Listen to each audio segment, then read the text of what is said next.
The Jake Asman Show will begin shortly. Thanks to all these great Patreon members who help support the show. Get your super chats ready. Jake will be here in just a moment. If you love the New York Jets, this is the place to be.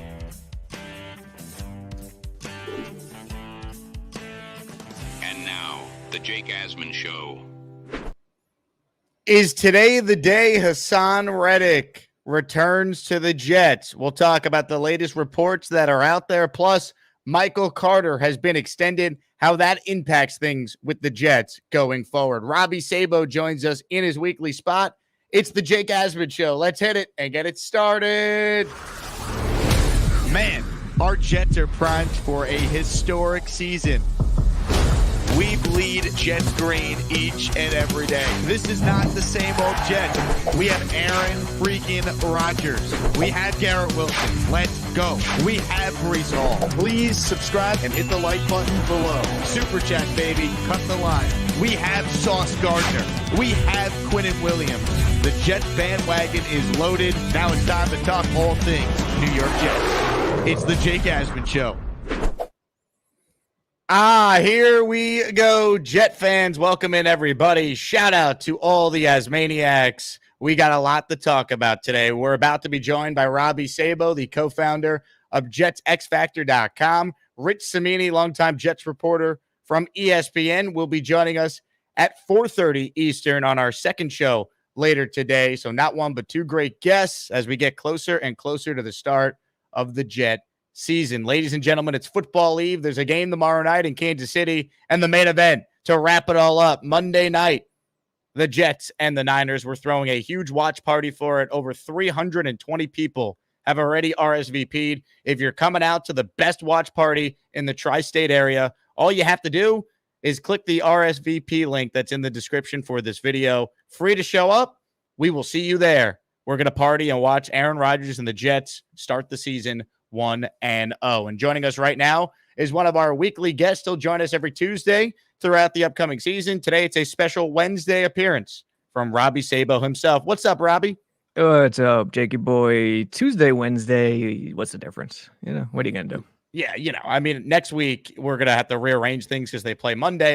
That's what's kind of weird about the schedule. The Jets don't have too many conventional, 1 o'clock Sunday afternoon games. That's the price to pay when you have Aaron Rodgers, you have hype, expectations, and a really good team. Generally speaking, if you just want to watch football, it's a good thing if you're a Jets fan, if they're on prime time, because you could get the entire slate on Sunday. Unfortunately, when you're covering the team and you're traveling to San Fran, you're going to miss a chunk of week one. That streaming service on my phone is going to be pretty damn important Sunday. No doubt, man. No doubt. And that's the beauty of the red zone, right? When your team doesn't play till prime time, you get to watch all the other games. So, Jet fans enjoy it, even though I know it's going to be a long wait until we get to Monday night. You're going to be out there, Robby. So let's kind of start with this game, and then we'll get to Reddick. We'll get to the Michael Carter situation, because yesterday we got news that Trent Williams has agreed to a new deal. Brandon Ayuk obviously got his deal last week. Christian McCaffrey is going to practice this week. So all signs point to the Niners being at full strength. What do you make of that?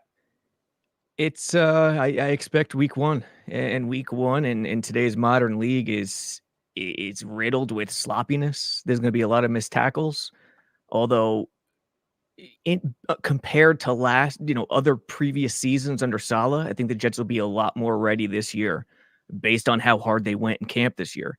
So when I say that, usual week one, I think the Jets did everything they can to guard themselves against that letdown.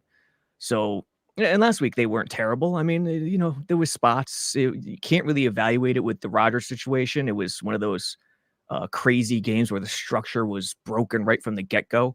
But I think they'll be ready. And, if any NFL fan out there thinks the Jets don't have a shot, they're crazy. They're completely insane or just trying to get Jets fans' attention. Yeah, to me, the Niners should be a favorite. They're at home. They're the defending Super Bowl champs. But if you're ever going to play the San Francisco 49ers, Robby, you want to play them early. And, your co-founder, Michael Nania, who we had on the show not that long ago, he had a great stat yesterday that I think more people should know. Since 2021, the Niners are just 12-12 through the first 8 games of the year. And they're just 5-6 at home during that span. Now, they're an NFL best 23-4 from games 9 through 17. So they end up being, the best team in the league when it's all said and done. And that's been proof based on their success the last 5 years, right? They've been in the NFC title game 4 times, been in the Super Bowl twice. But if you're going to play them, you play them early, coming off a Super Bowl, coming off an offseason where Ayuk didn't have a full training camp. McCaffrey certainly didn't have a full training camp. Trent Williams has a week to get ready. Who knows what type of shape he's in, although I do expect him to play well and be really, really good. Like, point is, Jets are healthy going into this one. So if you ever were going to play the Niners, you can make a case it's best to play them right out of the gate here in week 1.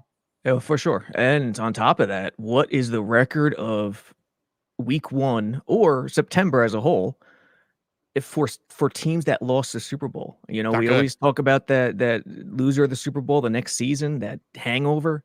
That throw that on top of Nania's stat there. Yeah, it really is a good stat, and I don't have it in front of me, but I brought this up on ESPN New York on Monday.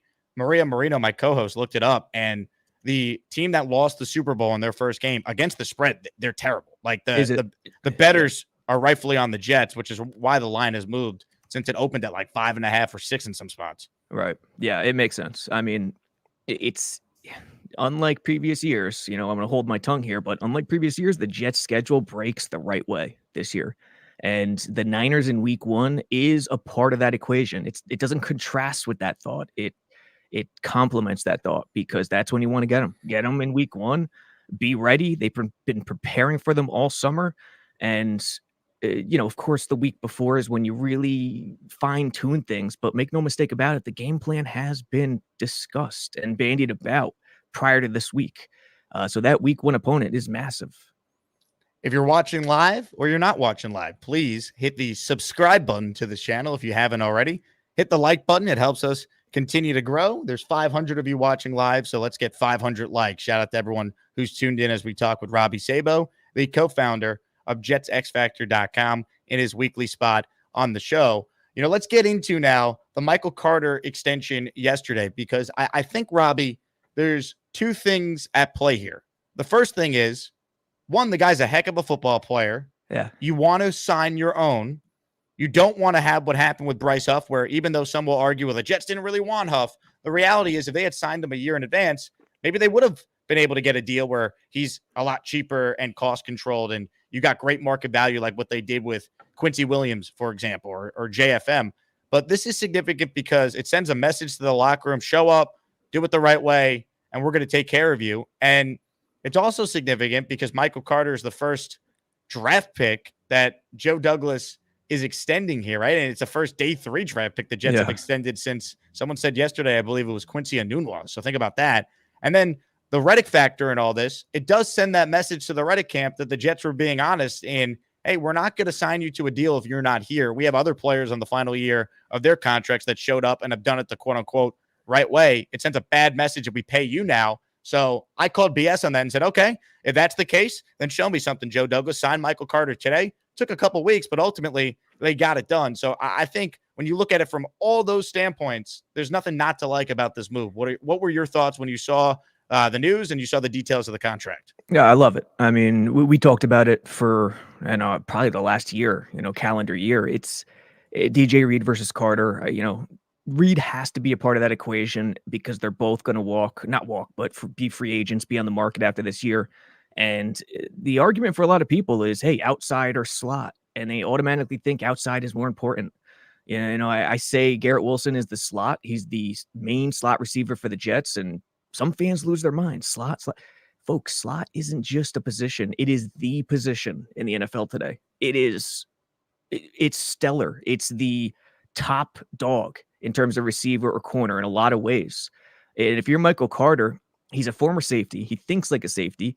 And if you're in the slot, you are in the run fits a lot more than the outside. You got to do things. You got to set the edge from a DB run support angle. You do a lot of different things. So it's critical. And I think, in terms of him versus Reed, Carter was the right call. We've been talking about it for a year. 'They got it done. I thought they would. And in terms of Reddick, I think, it'll be interesting to see what they do, because we hear, Jake, all this stuff about them having extra cap space now. Does that lead to something with Reddick? Do the Jets bend? I don't know, but I think it's extremely interesting to me. Yeah, and it's interesting because, the two things to me aren't mutually exclusive, right? They signed Right. Carter. They didn't need to create cap space No, they to didn't need it. extend Michael Carter. So they created cap space. You would think, in theory, to have some extra negotiation wiggle room with Haason Reddick to try and come up with some sort of contract where he's not getting this 2 or 3 year extension, I don't believe, but can you increase his base salary, guarantee it for injury, and give him some additional incentives that keep him happy and motivated to try and go out there and ball out in a contract year? Like, it kind of feels like that's where we're headed with this event yesterday he did in Jersey. So I'm right there with you, man. Also with Huff, it's a great point you lay out in terms of being proactive. But the other side of it is this: when you lock guys up, it's a position by position journey. And it would be great if you could just look at the player and not think about position. But the way it's structured, you drafted JJ, you drafted McDonald, and in your mind, I'm not saying it's going to happen this way or it's going to work out. If you have Huff locked up, depending on the money, now if you were proactive, you can get him at a better discount. But if you did that, you might not have the room for JJ or McDonald. So it'll be interesting. That's another great narrative storyline to follow, how Huff plays this year. 100%. And, in regards to Reddick now, I mean, after hearing from Saleh yesterday, it kind of feels like no one has any idea what the actual rules and stipulations are for a player to get their game check. We were led to believe that Haason Reddick needed to show up on either Monday or Tuesday or even today, even though the Jets are off today, he still could report that he would need to show up in order to get his week 1 game check. Well, based on the comments yesterday from the head coach I'm about to play for you, Robbie, it sounds like, in theory, Haason Reddick could get on the same flight you're boarding to San Fran on Sunday, be there Monday, and according to this head coach, if he's in good shape, he might actually be able to play. Is there anything new to report with Haason Reddick? No, not that I'm aware of. In your mind, is there a deadline this week in terms of him being able to play Monday? Like, would he have to be here for Thursday's practice? Would he have to be here today? What's the deadline in your mind? Really, it's going to be all dependent on how he looks. If and when he shows up, we'll put him through some work with the training staff, see where he's at, and then communicate with him on what we can figure out. Think about that. He's asked if there's a deadline. He didn't say there was a deadline, and basically insinuated, if he shows up and he looks good with the trainers, maybe he could play Monday. Yeah, it's, man, and you're opening. No one knows the deal, the stipulations with the money.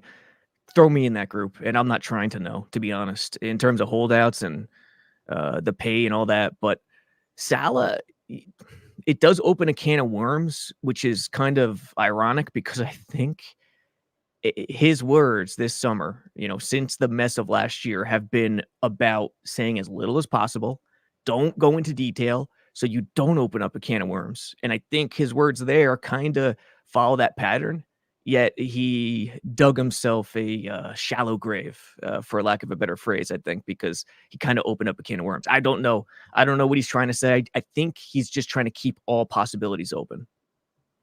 But we were led to believe that there was a day that Reddick had to be there to be eligible to even play in the first game. So yeah, no one really knows anything. That's what makes this so frustrating.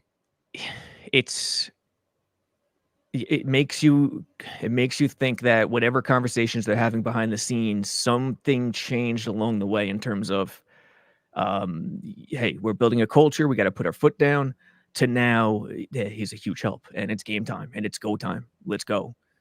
So I think maybe that's the line and the stance they're taking right now, but that's just speculation.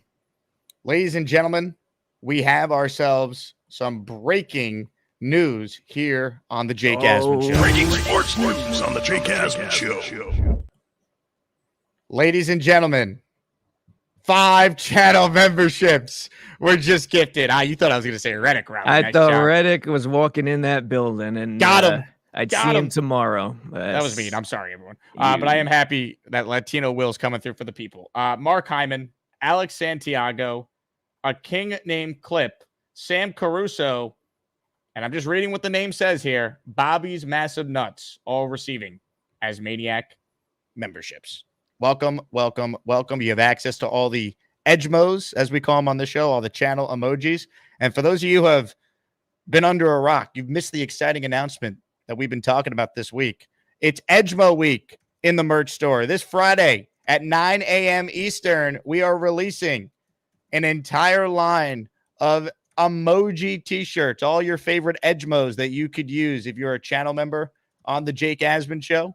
All the emojis that we had in the past that we took out and replaced with new ones, all the new innovative updated ones, they'll be on t-shirts for you to enjoy. If you're a Patreon subscriber, everything in the merch store is 15% off, including all these shirts. So enjoy Edgemo week, baby, to kick off the Jet season. Once again, Friday morning, jakeasman.com, 9 a.m. It goes live. Patreon members get 15% off on every item. Let's bring Robby back on right now, and let's talk about some possibilities here. Yeah. Let's say Reddick shows up today or tomorrow. Does your gut tell you he's out there on Monday? Yes. Yeah, and you know what it'll be. It'll be circumstance, situation type pass rushing. Clemens will, be in the graphic as starting in base. Even if they put the sub package, the nickel out there, he'll be in the starting graphic, I believe. And him and McDonald will switch in and out based on base or nickel. And they'll work guys in like McGregor and Reddick and what have you. I mean, if Reddick is there, maybe McGregor doesn't dress. I'm going to do an article, I think, today or tomorrow about projecting who's not going to dress Sunday. Mm-hmm. But yes, short answer is yes. I think he'll be out there. If he is out there, I kind of lean with you as far as like his usage and what he'll do. I do wonder, though, let's say he's not out there. Project what the defensive line looks like, the rotations. Are we seeing a lot of Takk McKinley in this game on Monday? I think he's the guy that is probably going to play the most. Everyone's focusing on the UDFAs. I think Takk McKinley's going to have a real role on this team. Even if Reddick's out there, I still could see Takk being a factor on that D-line. Agreed. The starters will be JJ and Clemens on the edge in base, and then you got Kinlaw and Q inside, and they're going to have another 4 rotating in base with, the 2 inside guys. Leonard Taylor, I think Leonard Taylor is going to get some time. He's going to get legit time in that rotation because it'll be Solomon and Leonard after that in the interior. And on the outside, it'll be interesting to see who they go to replace Clemens in base situations.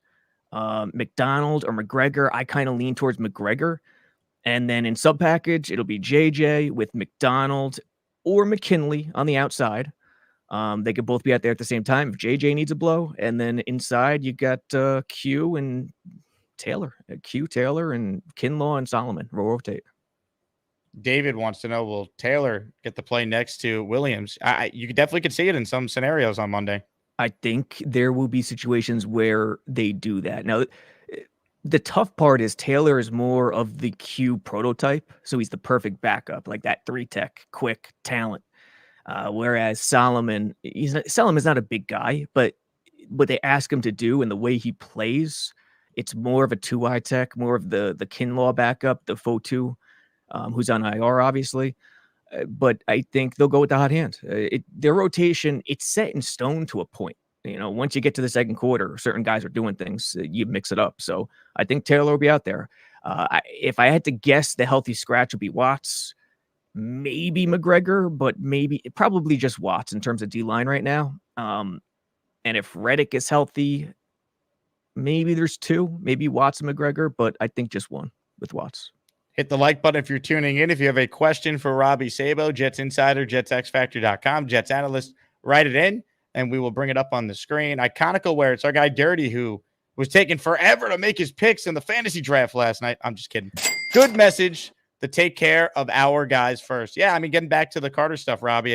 A year from now, Sauce Gardner's up for a mega deal, and if you saw what Patrick Surtain got paid today, that's where Sauce's contract starts. Sauce is probably getting 4 years, $100 million with 80 of it guaranteed. Like that's basically like the next up from where Surtain just signed for. So like that's the message you sent. And you don't want Sauce holding out next year. So maybe he shows up all off season and he understands that the process will take care of itself, like what happened with Michael Carter. That's the message you send by doing this. The hard cap is real. When people say it doesn't exist and it doesn't matter, GMs could move around things. Yeah, of course, but to a point. It's not Steinbrenner early 2000s where you could just put a superstar at every position. Right now is the time to strike. Right now is when the roster will be as talented as possible ceiling wise, because Garrett hasn't gotten paid, Brees hasn't gotten paid, Sauce hasn't gotten paid. Go down the line. And eventually, when they do get paid, you're not going to have the same talent on paper. And that's where value comes in. I think this Michael Carter signing is value. And then, developing guys this year and drafting in the future, that's where the value is. So it'll be interesting. Right now is the high ceiling, but, it quickly turns. It really quickly turns, or they're going to have a lot of guys to re-sign. When you look at the future of this team, the other thing the Michael Carter situation I think clearly outlines is, barring something crazy happening with DJ Reed, maybe he's hurt and he doesn't have a market next offseason, or something happens where he doesn't have the market we're expecting based on how he's played since he signed his deal with the Jets. It kind of feels like he's in the last year of his deal with the team. He'll be a free agent and go elsewhere. Someone will pay him more money than the Jets can afford to pay when they're about to pay Sauce next year. You're now paying Carter. And that's why you look at a guy like JBC, Quantez Stiggers. I think they'll get an opportunity to truly compete for, the number 2 corner job in this defense a year from now. I can't see. It's very hard to see how Reed comes back. It really is, based on the future, based on how you want to lay it out. And in a lot of ways, Huff fits that category, but not in an obvious way, because you had to make the decision so much quicker. Now they could be dead wrong, and Huff could, grab 12 sacks this year, and they're going to be kicking themselves. But yeah, there's going to be, if you ever need a signal to know the GM's doing a good job in terms of talent evaluation and roster talent building, it's this decisions where you're up against the cap and you don't know who to resign. And there's no way around that. Like, you can't, it can never be a mirage. It's legit. So to that end, roster, talent-wise, Douglas has done a phenomenal job.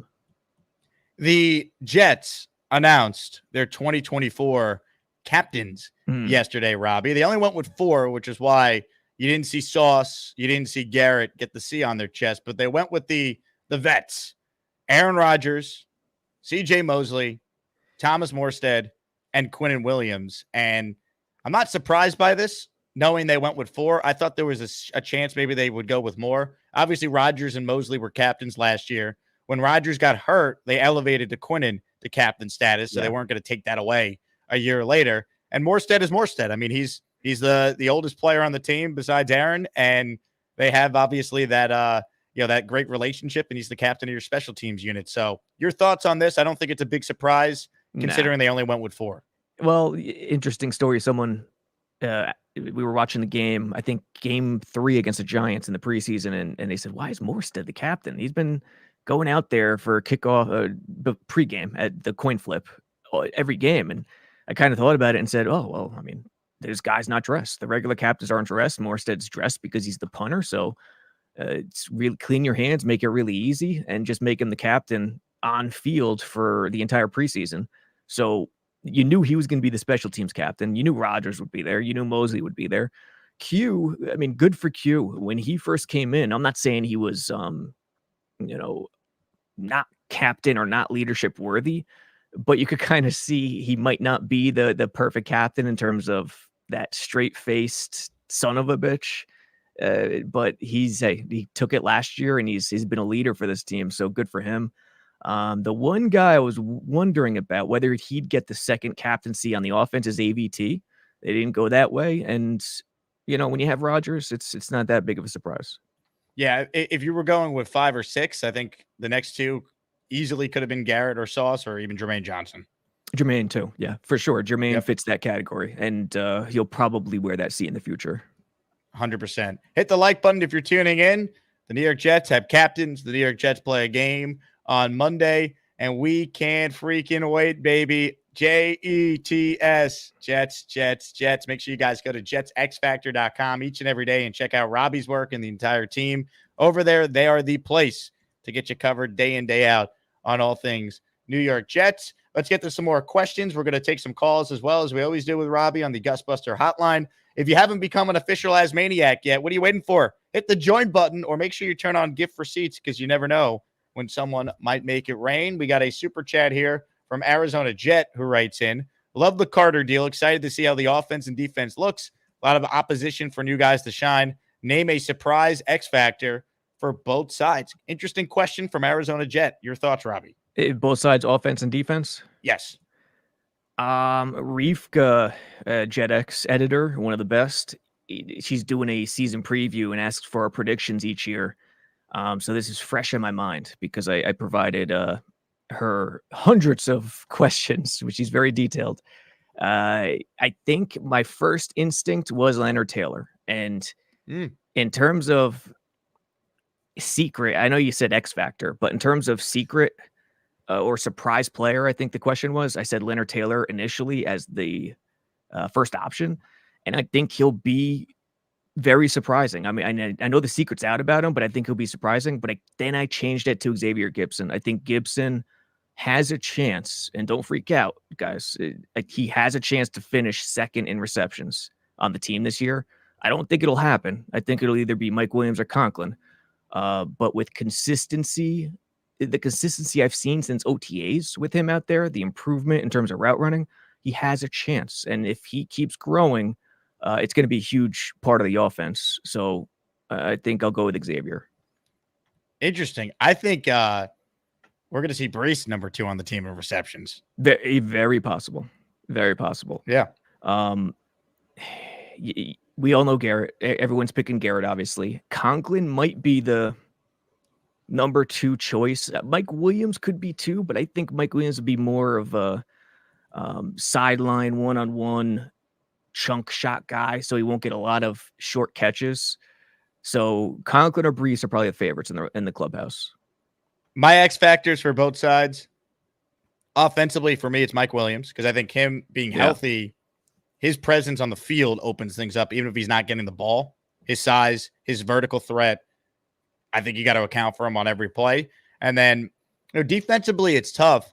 I'm going to say until we know what happens here with Haason Reddick, I'm going to say it's Will McDonald because Will McDonald could take a year 2 leap. He doesn't need to be a Pro Bowler like Jermaine was a year ago, but if he could be what Bryce Huff was in 2022, like fill in on that situational pass rush role as he continues to still develop into an all-around player, that could be a huge deal for this defense. Because even if you get Reddick back, are we getting vintage Haason Reddick? Is he in football shape? Is he going to go out there and be, a guy who's had, 4 straight years of 11 or more sacks? Like, it might take him some time to make sure this defense doesn't have any slippage. I'm going Will McDonald. Yeah, I think I was kind of thinking about it like more of the surprise player, not X factor. Can't argue with McDonald.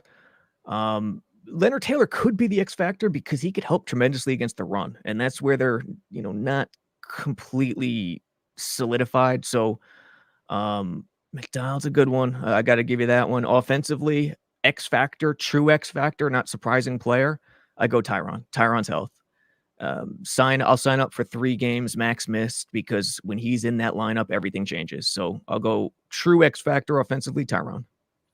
Hit the like button if you're just tuning in, Jet fans. Who are your X factors for both sides of the ball? Good question there from Arizona Jet. Bang Mateo with a super chat. Sack Jet Lounge told me Reddick deal tonight, tomorrow.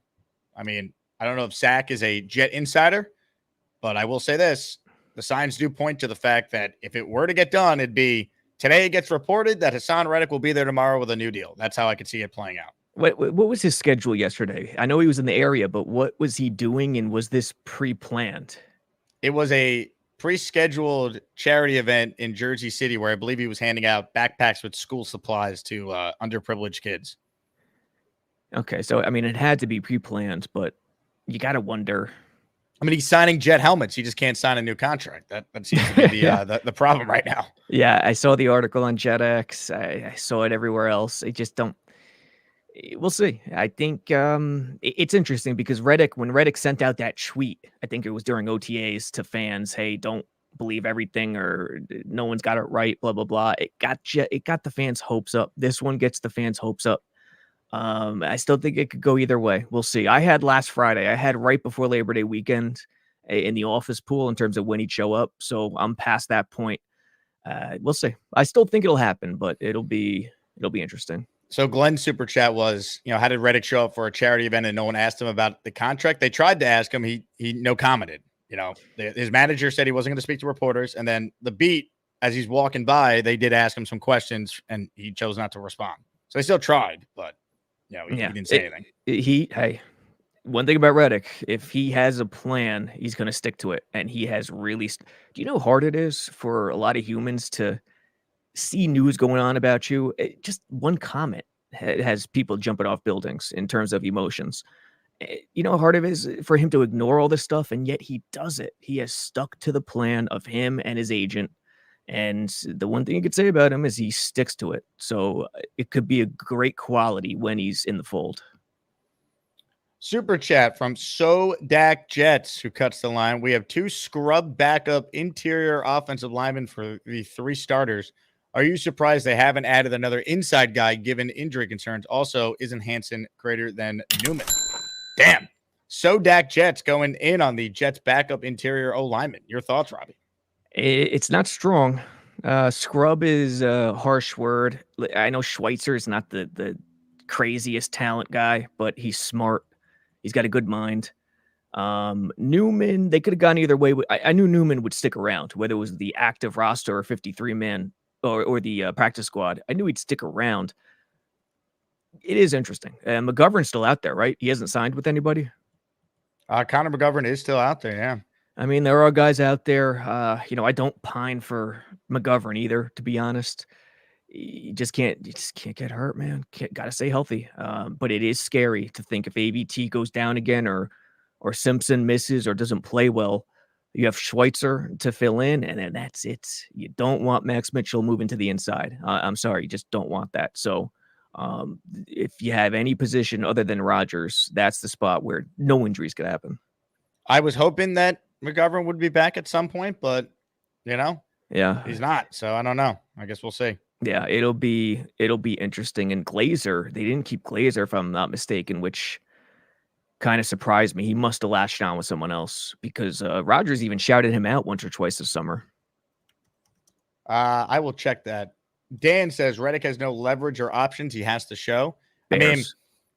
I mean, with the Bears, there you go. Yeah, I mean, I would think Reddick has exhausted all his options. And as we've talked about, the best thing for Haason Reddick is to play football at a high level, and someone will pay him. He'll get the contract he covets if he has a great year, and he's playing on a really good team in a scheme that's perfect for him, Robbie.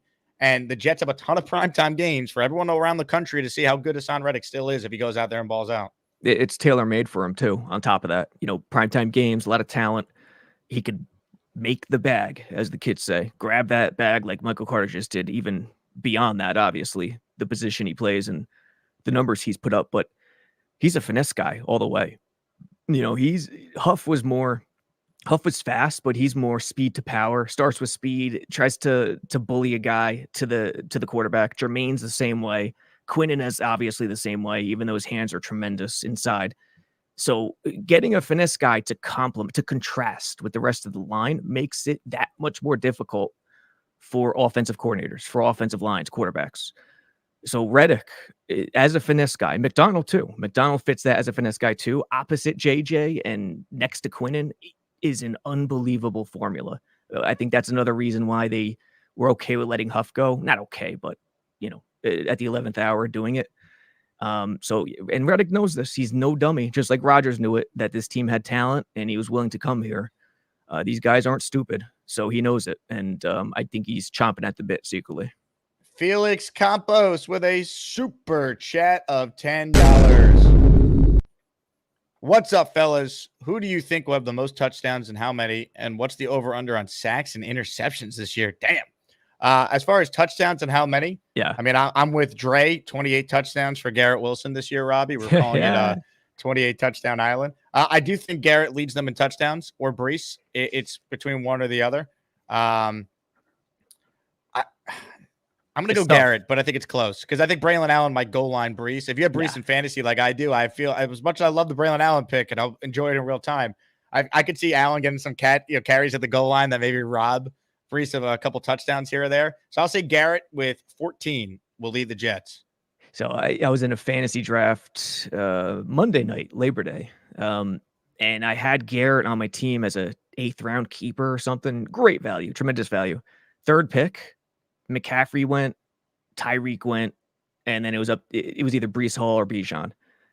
Of course, I'd take Breece. I love Breece this year, but having Garrett, I didn't want to do it, but I did it anyway. And I never want that running back and receiver on the same fantasy team, but I did it anyway because he's gonna have a tremendous season. So, I'll go Breece, but the consistent money's on Garrett for sure.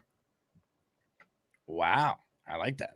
Yeah, I had a fantasy draft last night. You could guess in a league of Asmaniacs. It's an Asmaniac league. Did you guys stream it? We did it on our Discord. So yeah, it was Nice. streamed. And here's the problem, right? It's a league full of Jet fans. I had the 3rd pick. In my college draft, my college friends, I had the 3rd pick. I was able to get Breece. Yeah. What pick do you think Breece went in a draft full of Jet fans last night? First. Oh yeah. Oh yeah. As if there was any doubt. The second part of Felix's question, by the way, was sacks and interceptions. I'm trying to look up how many they had last year. This is so tough to As predict. a team, he's asking. Yeah, he's asking like what the over under should be set at for the team in both those categories. That's tough. It's so circumstance based. I think the way you got to look at it is over under turnover margin, turnover ratio. And I think from that end, it's going to be drastically improved, obviously, with Rodgers instead of Zach Wilson. So I think they had 15 interceptions last year. I'm just looking at it right now.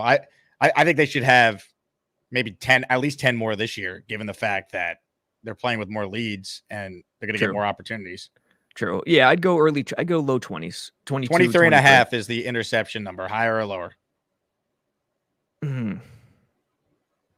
I'll go lower only because of quarterbacks' penchant to not throw Sauce's way, even though that should help them because they're forcing things. I'll go lower, Joe. I'll go lower, though, and also say that their turnover margin is going to skyrocket. It's going to be really good. Jets had 64 sacks last year. Wow. I mean, it's a lot considering the flow of the game last year, too. I mean, losing, having to defend the run, even time of possession. I know time of possession got better late in the year for them, but that's a tough one. I don't know. I'll you know what? I switch it. I go higher on the interceptions. I'll go lower on the sacks somehow, some way. Well, if you go lower on the sacks, like to me, it's like you're not confident they could replicate the production they had from Huff and JFM, right? Franklin Myers. I'd go over. I think this team should get at least 70 sacks if they're the team we think they're going to be. And I'm operating under the premise Reddick is going to play in, let's say, the vast majority of the games this year. That is the 95% right call. I'm kind of just going against it based on just playing devil's advocate, I guess. Based on that, and maybe more 3 to 5 step drops against this defense as opposed to run, try to take a deep shot, run. And if it's a quicker passing game against the D, it's tougher to sack the guy. You just have to button up your coverage. But 90% chance is higher.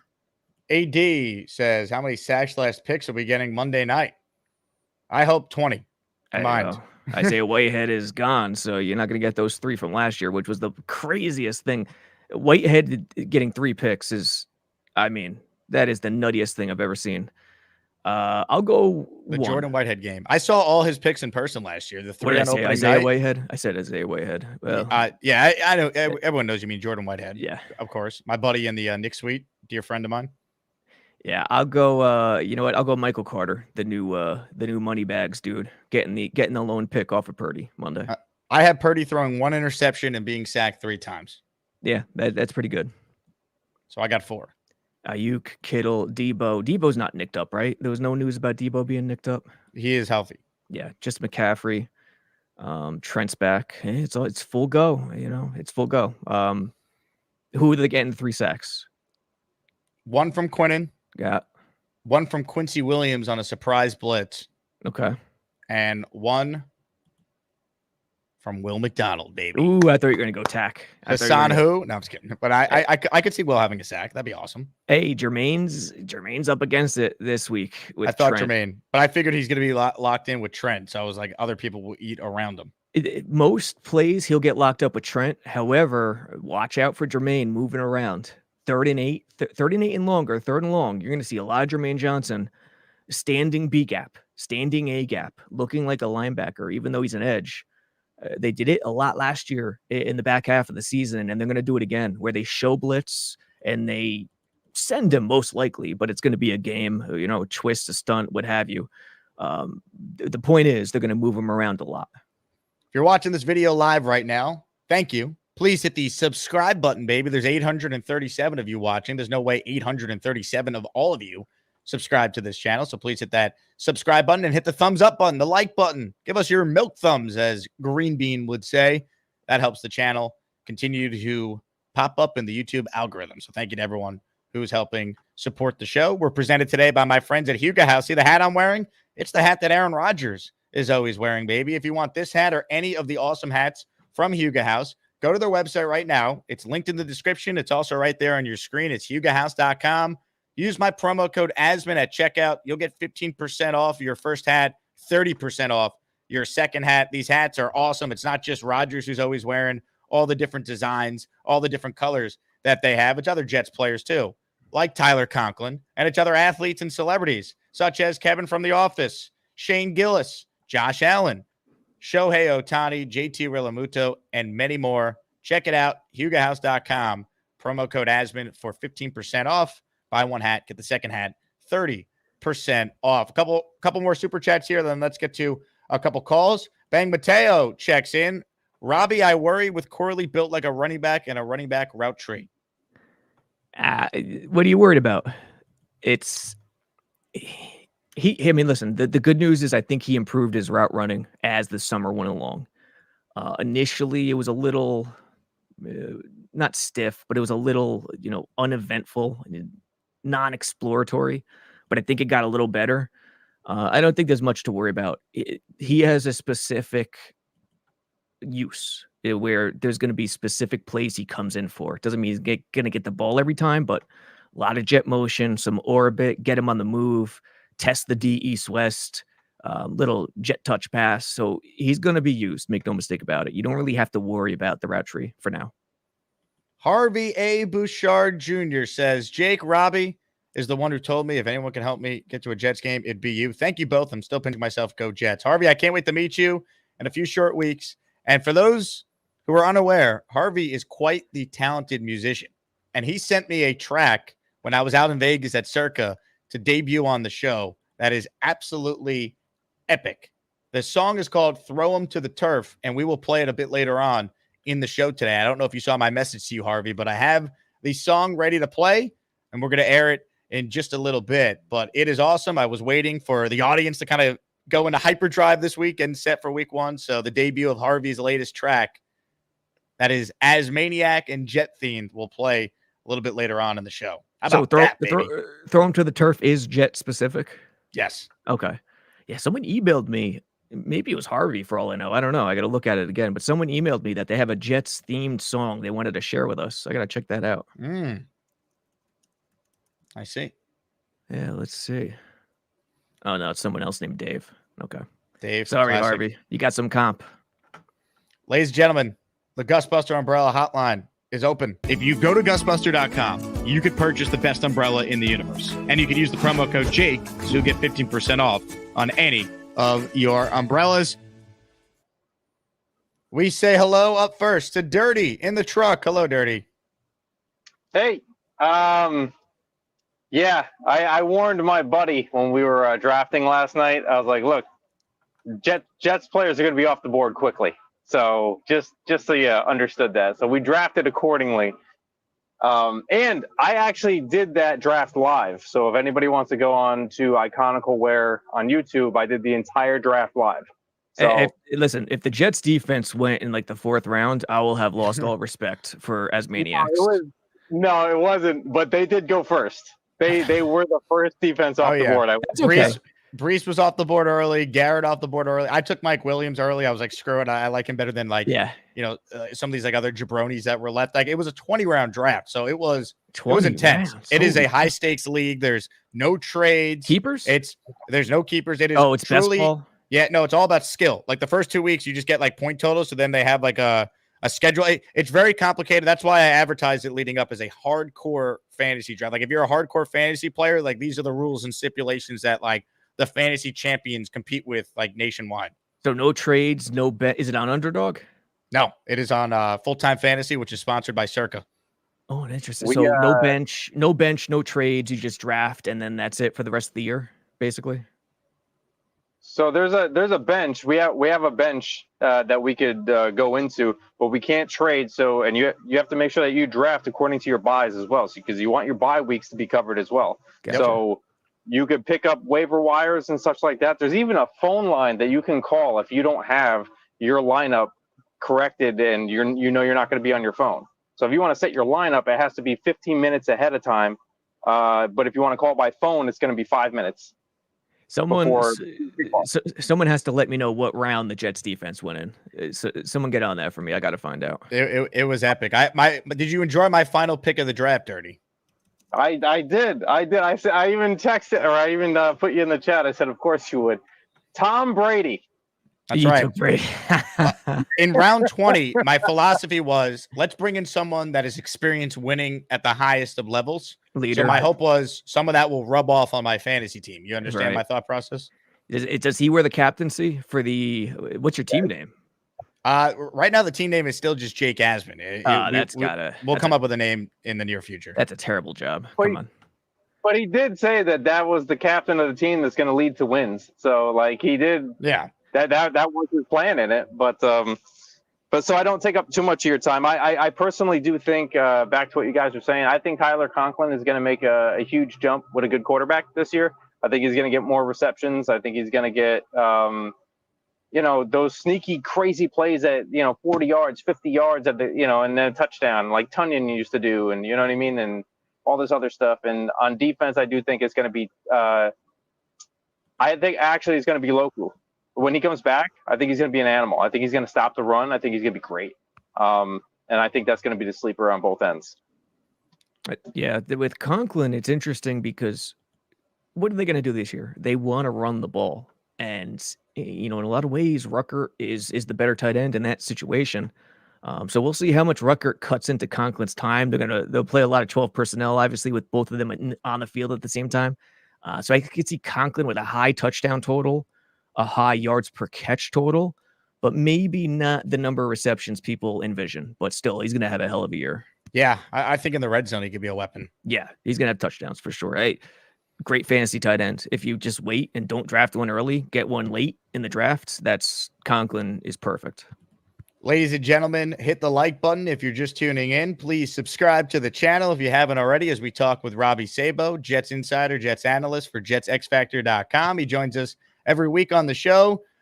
Most weeks it will be Tuesdays, but with the Jets schedule, with Labor Day, with everything going on, happened to be Wednesday this week. Ladies and gentlemen, as we get back into your calls, I first must play this. Oh, I'm doing another Zoom meeting. Oh, farts, Jake's going live. Gotta end my friggin' stream. I'm Bobby.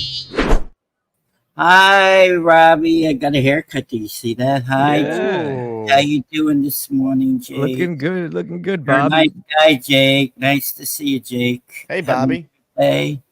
Are you guys getting along better these days? What's we the love each latest other. update? We love each other. Okay, yeah, good. We love each other. I'm wearing my pink Asmaniac shirt for you, Bobby. Yeah. It's all love. I know I'm not a girl, so thank you. Hey, Bobby, me and you have the same hair color, I know. I got gray. I don't color my hair anymore. Stay strong, brother. Don't color. I think we talked about this before. I said, why are you coloring it? Because I'm older than you. What does that mean? Be the way you were made. That's it. Just be you. Yeah. So it's nice to see you, Robbie. Nice to see you. It's good. I can't wait till week 1 starts. Jets are going to win 35-17. And no field goal, huh? What? No field goal, huh? Just 5 touchdowns? Well, probably field goal for the smelly 49ers. Yeah. Maybe. They do smell. Yeah. Yeah, I don't like them. Very smelly. Yeah. Yeah, very smelly. And then Brandon Allen and the other guy's going to run pretty good that game. Brees Hall. Brees Hall. Yeah. You love Bobby. Braylon so much, you lead with Braylon Allen over Brees. It's an interesting Well, observation. I like him better. I like him. I think he's going to do good this year. Wait, Bobby. you like him better than Brees? Did you just say? Yeah, kind of. Yeah. Oh no, don't, Bobby. Let's not jump off of bridges. Come on now. So I got to ask Jake one question on the 20th pick of the draft. Why you pick Tom Brady? He's retired.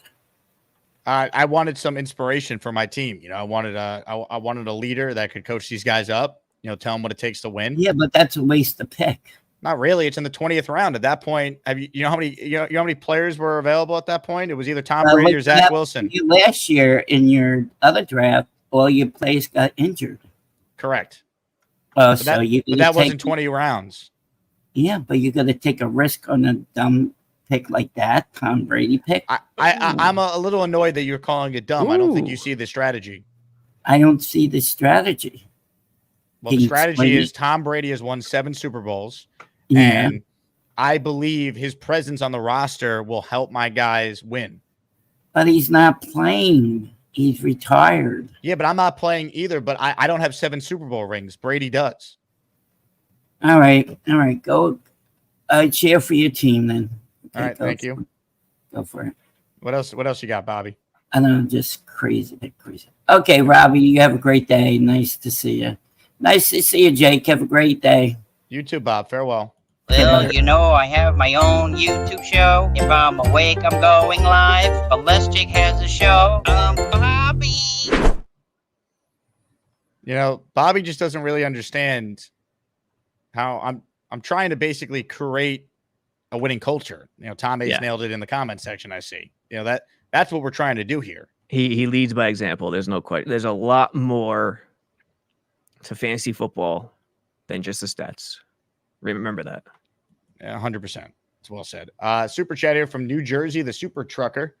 Why didn't someone buy Haason a pork roll, egg, and cheese? I mean, he's from Camden, New Jersey. Like, it wouldn't be new to him. It wouldn't be as special as the Mike Williams situation. Yeah, you would probably call it pork roll in Camden, New Jersey as well, as opposed to Taylor Ham. Let's not forget about that. That's true, too. You make a great point. Mm-hmm. An excellent point.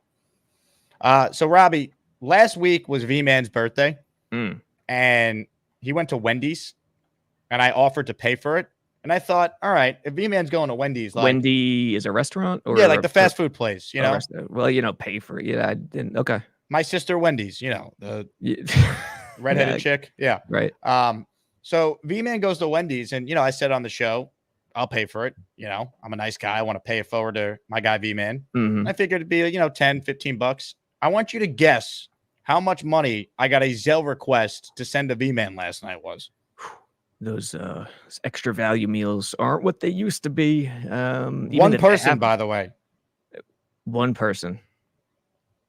Let's go with $38. Great guess. $29 I spent on Wendy's for V-Man. What did he buy Wendy? Like, what did he do? Let's find out right now. It's time for another V-Man call. Hopefully he not sleeping. Adios mio. What did you buy, V-Man? Let's see. Pretzel Baconator. Okay. Spicy ghost pepper nuggets. Okay. And a spicy chicken sandwich. And you had that in one sitting. That's representing right there. I mean, I can't get on the Baconator. That's a primetime choice. I never had the pretzel replacement though. How good is it? Good? The pretzel? Yeah. Pretzel bun, it's like whenever they do it, like sometimes it varies. It's like sometimes they bring out the pretzel buns better. Sometimes I've had it where it's like the pretzel bun tastes a little funny and off. But yeah. But this time it was actually pretty good this time. Like when they first brought out the pretzel bacon cheeseburger, it was pretty good. But so the pretzel bun right now is pretty good. V-Man, do you typically order $29 worth of food from Wendy's? No, it is I was just a bit high. Yeah, I mean, that's like, it's almost 6 Asmaniac subscribers on YouTube. Yeah, man. I got to get some super chats the next couple shows to pay off the debt of $29 to Wendy's for V-Man. I mean, good God, no good deed goes unpunished, man. All right, man. What was your drink? What was your choice of drink? It was like Diet cherry Dr. Pepper. Diet. Wow. Pre-diabetic, so yeah, I gotta. Damn. I can't say anything now. Yeah. I don't know, although I've been busy actually cleaning up right now, and I cleaned up my room. I actually dug up this picture of my grandmother. Look at this cute little picture. Look where she. Recognize that neighborhood? I do not. San Fran? No. Let's see if anybody anybody in the chat recognizes this neighborhood. What neighborhood this is? Come on. It's one of the most iconic neighborhoods in the world. I'm just laughing at the idea that there's 800 people watching this, and Toronto? many are probably first-time Someone viewers. got it. Tom got it. What do you say? Old San Juan. Yeah, that's Old San. Yeah, one of my grandmother's last trips. One of my grandmother's trips to Puerto Rico with my uncle. Found pictures of them, and my uncle passed away last year. There's a picture of him on a Puerto Rican balcony, just calmly petting a dog with a smile on my face. The question I have for you: did you actually eat everything that you ordered? Yeah. And you said you're a pre-diabetic, correct? Well, yeah, but I just So that you really think that Diet Coke was that Diet Dr. Cherry? What did you get? Diet Cherry Dr. Pepper. Yeah, you think that is really going to help? Well, also with the chicken sandwich, I threw away the buns. Okay. Hey, I'm impressed. That's a solid outing right there in terms of meal. It's a good job. Also, it's how you eat everything. It's like, so I eat the protein meal before I ate the protein and the vegetable before you eat the fries. So that way, it helps slow down the effect of carbs out of the blood. Sure. You could have thrown out the fries. Wendy's fries, they changed them like 10 years ago or 20 years ago. I can't. If I'm ever in a pinch and I need fast food, I pass on Wendy's because of the fries these days. I honestly, I have no problem with the fries. But then again, everyone's free to their own opinion. Yeah. I mean, we have what Get Talk 24/7 likes the Burger King fries. I think I remember correctly. V-Man, later that day, can I guess that your toilet sounded something like this? What is that, trombone? Can we actually talk about the upcoming game? No. I spent $29 on Wendy's for you. I'll play as many fart drops as I want. All right, what take do you have on the game? I think the Jets are going to come out strong. I think the Jets are going to make a statement in this game. Punch like the defending NFC champions right in the face. They're going to see it. I think it's going to be a slug. I think it's going to be a back and forth type of game. I'm probably going to say, I think the Jets will win it by a touchdown. So I think it'll be I'm going to probably say 23-30. Will they get off to a fast start? That's the question here. That's the question. Is that we haven't really seen this offense ever at its full potential. So that is the question. I hoping that they're going to get out to a fast start.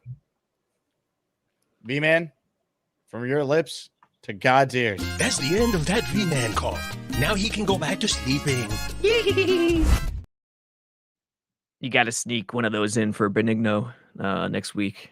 Oh, wait till you see what I have planned for my guy, Joe. I got to catch that one. Get ready. Get ready for a little Joey B every Monday, Jet fans. I hate this team. I hate them. I hate them. You're going to love them this year, Joe. Super Bowl champs. Here we come. Super chats still flying in. Here for the meme says, Robbie, tell us, are we doomed? Where is Haason Reddick? Doomed? What kind of word is that? Are we doomed? No. I would say no, but I'll let Robbie answer. I think he's here. He's doing his thing in Jersey. I think we know where he is. Where is he? I mean, he was in Jersey City, so we know he's in the area. Yeah, listen, no, the Jets are not doomed. Jets fans are not doomed. Even if he doesn't play or participate, they still have the horses. It's Do I think the defense is a little overrated the way they're talked about? Yes, but that doesn't mean it's not a great unit. It's still a really good unit. And they need Reddick. What does that mean? Do they need him? Yes and no. You feel a lot better if you have him. If the only way they won't need him this year is if guys develop like crazy and Tack comes out of the woodwork and McGregor and Taylor, which could easily happen. I mean, it happened with Huff. It happened with a lot of these guys. So, it'd be nice to have him, but, don't stress out if he's not there week 1. Big fella. Worst quarterback, Zach Wilson or Nate Peterman? Yeah. I don't. Might be Zach, honestly. I got to look at the numbers. You got to say Zach right now because I remember Peterman, I'm trying to think how many stops he had. He was all over it. I mean, he kept on showing up, I feel like. Nate Peterman, man. Let me see. Peterman, as John Gruden would call him. Peterman, singular. Buffalo, Raiders, Chicago. Yeah, I mean, got to go with Peterman right now based on his 3 stops. Louis with a super chat. Man, I can't wait, Jake. We have waited a whole year for this, and now it's here. Jets are going to smack the Niners on Monday night. Sauce is going to lock down Ayuk, LFG. Louis, from your lips to God's ears, all right? Please. I look forward to the Sauce Ayuk matchup. I do think, Robbie, that they need to be aggressive in deploying Sauce on Ayuk if he starts to get going. Like they need to be true to their word and letting Sauce travel at times when it's appropriate. How much slot does Ayuk play is the question. Rivka, if you're watching, throw it in the comments because I know you'll know. But can you get her a better mic, by the way? She made her debut on this show, I believe on Friday. And I didn't see that. Okay. It was a debacle. At least initially. The actual segment was good once we got the mic situation figured out. Actually, me and her talked about a mic about a month or 2 ago, and I have an extra one. I'm going to mail it to her. I have an extra one somewhere. So, we'll get it squared away. I said I would peer pressure you on the show into getting her a mic, and I just remembered I said that. We'll hook her up. No problem. No problem. We'll hook her up. She's a bulldog. I went on her show last week around cuts, and she was getting on me, like painting me into a corner. I didn't know what to say. And then she started apologizing afterwards and said, Rivka, never apologize. That was perfect what you just did. That's exactly what you're supposed to do. So never apologize for that. But yeah, I love her attitude, the way she goes about it. Ayuk, if he plays a lot of slot, he's going to stay away from Sauce because Sauce, he can play the slot, but you really don't want him there because Michael Carter's tremendous. So I think it'll come down to that. How much slot does Ayuk play? Also, the second part of Big Fella Super Chat, he wants everyone to know that the Whopper with cheese is the king of fast food burgers. I still would go with the Big Mac if I could only pick one. It's tough to argue. Big Mac versus Whopper. I probably would go Whopper. Yep.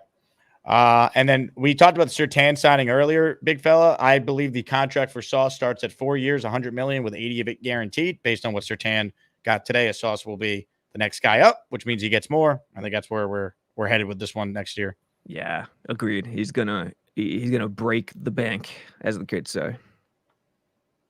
Ladies and gentlemen, Sam Akine with our final super chat. Then we'll say goodbye to Robbie. I'm going to stay on and do more calls, questions, the madness that is the program. Sam says, how does Nathaniel Hackett's help offense / play calling during season? I don't know what the question is. Basically, your thoughts on Hackett is how I'll break this one down. To be honest, I don't have too many thoughts, which is the best thing. It's like, if you're a Knicks fan, Rangers fans haven't had to deal with this, but if you're a Knicks fan for the longest time, the Isaiah era, the Layden era, you just want Dolan to stay out of it. Stay out of it so I don't have to think about you. Just get away. Same thing with Steinbrenner before they had the dynasty. In the late 80s when fans just wanted him to stay the hell out of the baseball affairs. Hackett's kind of like that in offense. Do as little as possible. Do your thing with Rodgers, but Rodgers is the guy. It's such a pre-snap league where things get changed, RPOs, 2 plays called in the huddle, that you dump it or check it, that you don't have to worry about it too much. I think that's my thought. Robbie, you're headed out to San Francisco, so I end this show with you by asking you the question. What happens on Monday night? Jets win. Jets win Monday night. I think my big deal with the coaching last year was slow starts. Not poor game planning, just not enough game planning. Yes, you want to be stubborn. You want to have an identity. You want to play the way you play. That is critical for development and belief and culture and all that stuff. But you have to take the extra step sometimes and be more chameleon-like. And I think as a whole, this season, they'll be better in that regard and get off to faster starts, especially with Rodgers in tow. But I think this Monday, it'll be a slow start because of Rodgers. His first game, he's going to be a little jittery, a little nervous. He's going to get rid of the ball really quickly based on what happened last year where he should have got rid of it, tore his Achilles. So I think it'll be a little slow start. Maybe they're down 7-0, 10-0 at the end of the first quarter, and then they slowly start chipping away and adjust and play defense. And I'll go final score. Let's go 27-20. Breaking sports news on the Jake Asman Show. Sabo picking the Jets. Yes, sir. Robbie, have yourself a safe flight out to San Fran. Don't get robbed. All right. If someone's trying to grab your Rolex watch, is it too soon? It's probably a little too soon to make that joke. I apologize. But anyway, be safe. All right. And we look forward to getting you on next week. You got it, Jake. See you guys. Ladies and gentlemen, Robby Sabo, check it in. JetsXFactor.com founder. Read his work. Check it out. It's going to be magical. Speaking of magic, we got a bunch of people on hold right now. So we're going to come back with your calls. But I promised you the debut of a new hit song on this channel today. Harvey Bouchard is one of the most talented Asmaniacs we have in this wonderful community. Ahead of the upcoming Jet season, he has released his latest hit titled Throw 'Em to the Turf. So I present to you Harvey's hit, and then we come back with more of your calls, super chats, and channel memberships, baby. Let's go.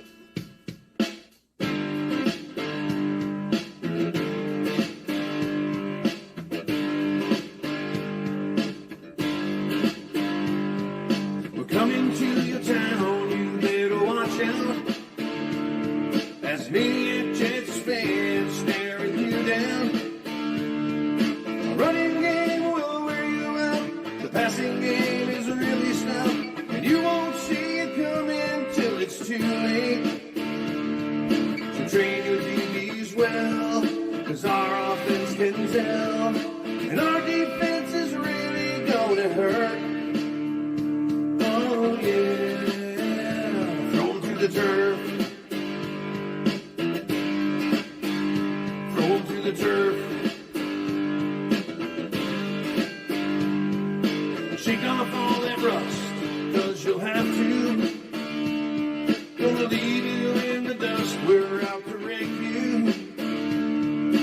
We have an offensive wall, one that's gonna stop them all. And our tight ends really will surprise you. So train your DBs well, cause our offense can tell. And our defense is really gonna hurt. Oh yeah, thrown to the turf. Thrown to the turf. Train your DBs well, cause our offense can tell. And our defense is really gonna hurt. Oh yeah, thrown to the turf. Thrown to the turf. Thrown to the turf. Thrown to the turf.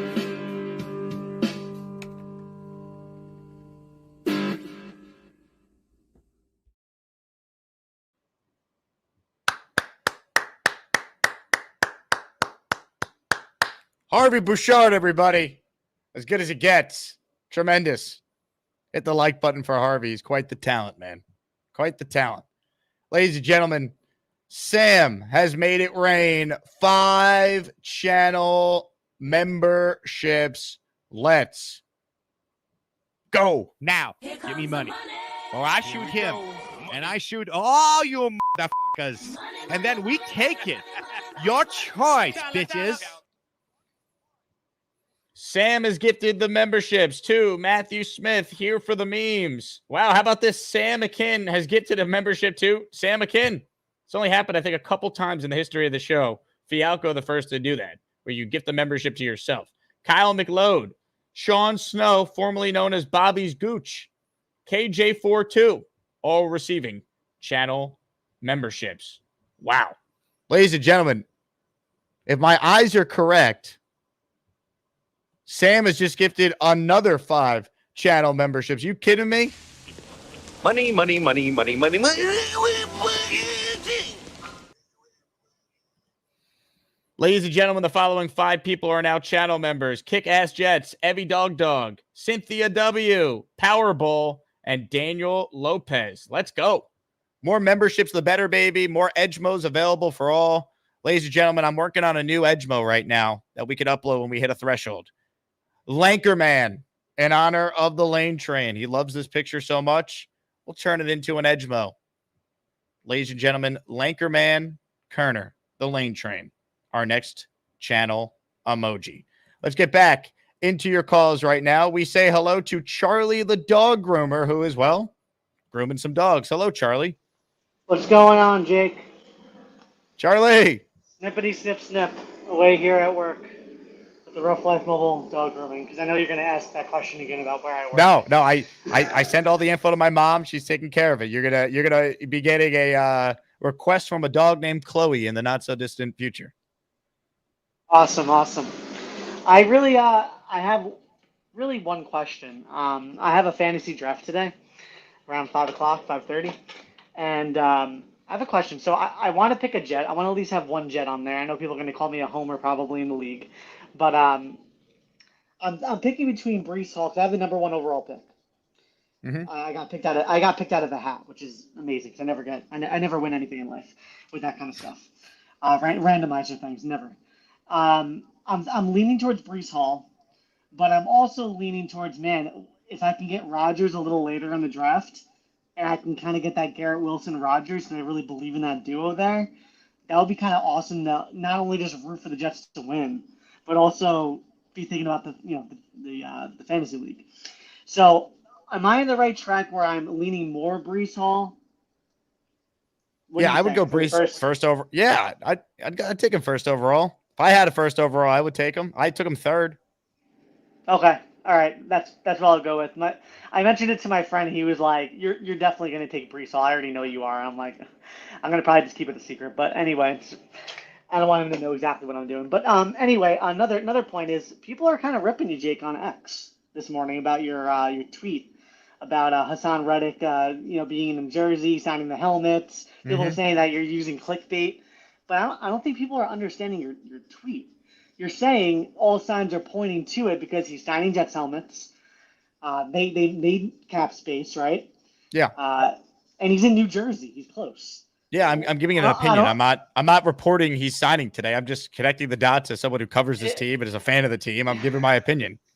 Yeah, I didn't really understand the flack there, but I totally understood where you were going with that. That's just a typical day in my life, Charlie. So I'm not.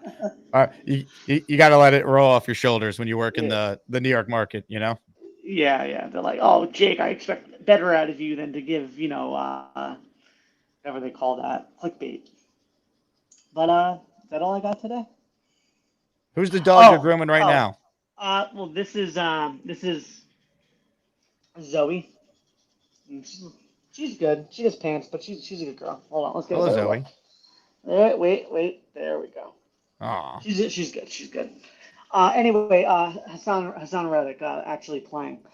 I feel like he's not going to show. I feel like he's not going to show just because. And I think your points are valid and all, but I feel like if he was going to show, he would have showed up a little earlier in the week. It just seems weird to show up like totally last second. Like there's like a few days to go here. You could have showed up on Monday. Well, I mean, I know it was Labor Day, but he could have showed up yesterday. I don't see why he's going to show up, Wednesday or Thursday or Friday, but not show up on Tuesday. I just don't.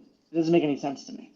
They're still negotiating, right? They're still leverage, right? Thursday, tomorrow's their first game week practice. They'll practice Thursday, Friday, Saturday, walkthrough / travel Sunday, game Monday.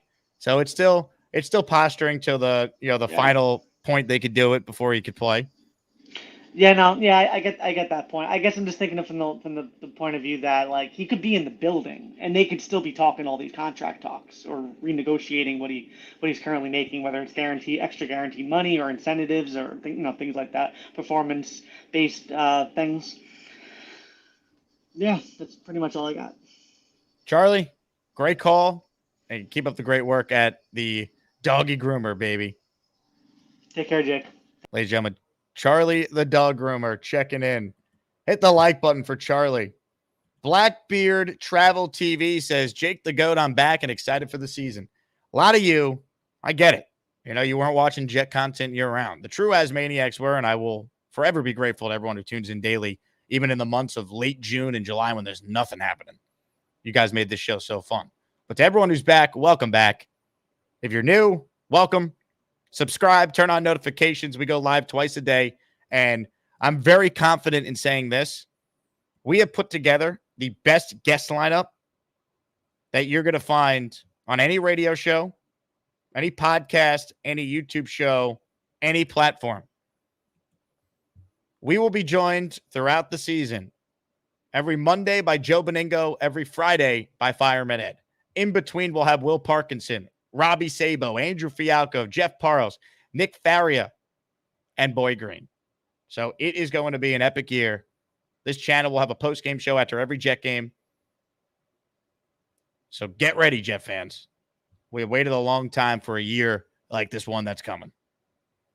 So if you're new to the show, we talk Jets twice a day, Monday through Friday, Saturdays and Sundays as well. All right, this is like the 1927 Yankees lineup we're giving you on this show. Murderers Row. Hit that like button, baby. More of your calls coming up. Question here from Purple Belt Mike, who writes in. And Mike, the shirts you sent me, I'll be wearing it very soon. They're epic. Can you tell us the biggest difference between covering sports in New York versus Houston? I mean, the biggest difference is just the level of care from the fans. Houston fans don't even come close to the just passion that the New York fan does. They just care more. That's the easiest way I can explain it. I'm not saying they don't care in Houston. They do. But, I don't think people's moods are necessarily impacted the way they are here based on our sports teams. If the Jets lose, I'm miserable for the whole week. I don't get the sense that it affects people in Houston the way it affects New Yorkers. And really, you throw Philly in there, East Coast cities that are just way more sports-centric. That's how I look at it. People just care more. It's more diehards. More calls. Jerome, the Packer fan, is next. What's up, Jerome? What's going on, Jake? How you feel, my friend? Jerome, time I'm is good. upon us. I know, man. The time is upon us, man. It's time for us to win. It's time for the Jets to win. I see two different outcomes, possible outcomes for week 1. And they both, stay with me now, Jay. They both result in a Jet win. The Jets and the Niners are 1 and 2 as far as defense, I believe. Y'all defense is just as potent as the Niners. So if it comes down to being a defensive game, I can see Brock Purdy running for his life and Aaron Rodgers scoring 1 more point than Purdy. I can see it being a 17-10 game if it's a Jets, if it's a defensive game. If you guys start off clicking on all cylinders and the offense start working like a well-oiled machine, then I'm looking at 31-17 Jets. Wow. Either way, y'all are going to move the chains. Y'all are going to win. I'm not even studying Haason Reddick anymore, man, because y'all have Aaron Rodgers now. He can mask a lot of things. He can offset a lot of things. Even if the Jets defense were to slip, which I don't think it would, y'all still a competent defense. And because Rodgers can mask a lot of things, give the defense chance to rest. The defense don't have to be the end-all, be-all this year. Y'all have a balanced team now. Y'all have a competent offense. So, yeah, y'all still getting the 14-3. Y'all still getting to the playoffs. And even though Haason Reddick makes life a little easier, y'all can overcome that. Y'all can overcome that. And That's pretty much it. Another thing I want to say, Dre, I'm with you on 28. On 28. What's that island? Touchdown Island. Yep. And that's not out of the scope. That's not out of scope, Jake. Because you know what? When y'all play 17 games, right? Rodgers typically averaged 3 to 4 touchdowns a game. It's not out of the scope that Garrett can score 2 touchdowns in a game. 2 times 17 is 34. So Rodgers will be spreading the ball around. You give or take 6 points either way. He can get to 28. He can get 28. Jerome, from your lips to God's ears, I'll take 14. I think the Jet record in a single season is what, 15? B. Marsh in 2015? I love it. Jerome, the most positive Jet fan, because he's Jerome the Packer fan. He hasn't been scarred like we have. Mark Hyman has dropped a 5 spot of channel memberships. Money, money, money, money, money, money. Ladies and gentlemen, if you hear your name called, you're a channel member. Let's go. Logan Tomaszewski, Who Dat Dude and Me, Carl Clark, Jetpack 615, Jason W. You are all channel members. Let's go. Folks, if you want to get a channel membership for yourself, click on Mark's name and turn on gift receipts. That easy. And someone might gift you a channel membership. More calls right now. JT's next. Hey, JT. Yo, Jake. How we doing, man? JT, I'm living the dream. Dude, I'm excited. I love the team captain announcement. Do you know how much they're allowed to have? Like, is there a set number, like 5, or do you just have how many? Every team can decide how many they want. Okay, I was a little shocked to not see Garrett or Sauce in there, but I absolutely loved his selections. Q is one of my favorite Jets at the moment, so I love that he was appointed after last year, after he took over, right, as captain. Yeah, when Rodgers got hurt, they made Q the captain.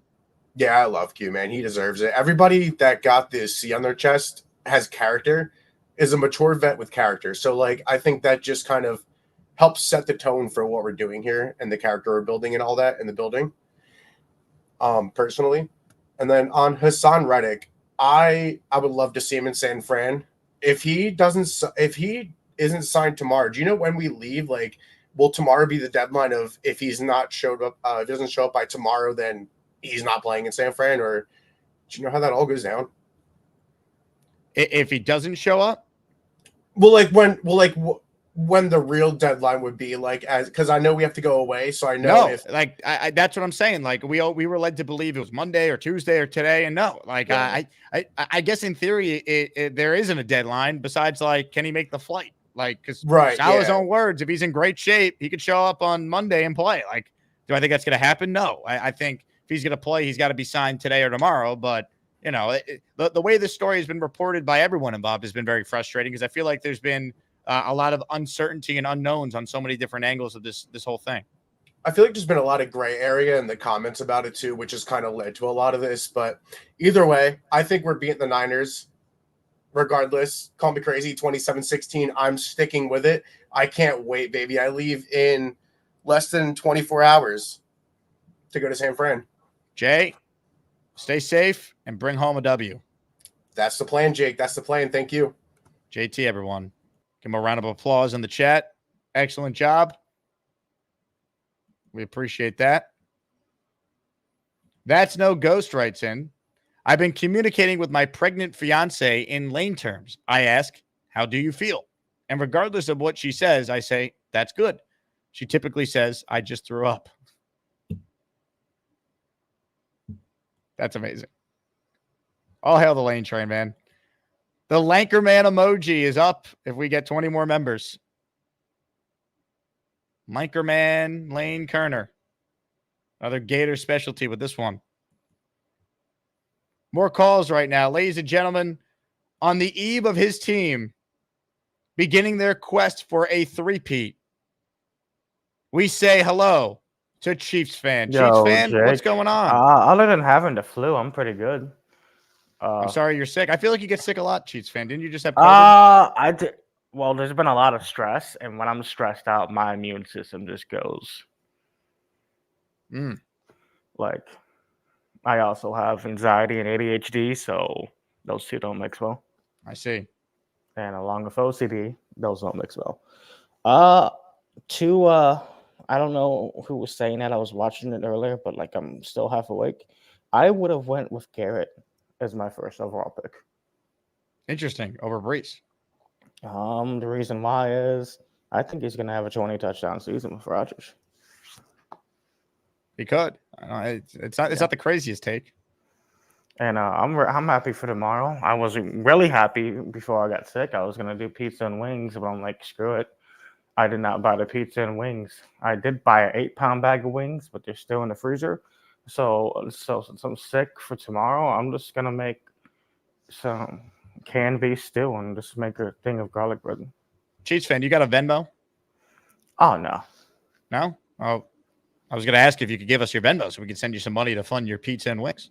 Oh no. I am a big fan of Schnucks and Nemo's frozen pizzas, but now that my friends show me the New York pizzas that are coming to my store, they're just a bunch of New York cheese pizzas. I'm gonna stock up on those. Finally, my store is doing what it needs to do, New York cheese pizza. And the best part about that is they sell pepperoni fresh, so I can buy some fresh pepperoni and put it on a New York frozen cheese pizza. I see. Or have some spicy sausage cooked up in a pan and toss that on there. What's the latest with the job at Denny's? Are they anticipating a big year with football? Since I've been sick lately, I'm going back to part-time. They were like, man, you've been sick so much, just go part-time. You've been so stressed with all the hacking situation, and they understood. It's just the fact that like they're disappointed. But yeah, I mean, you're a valuable employee.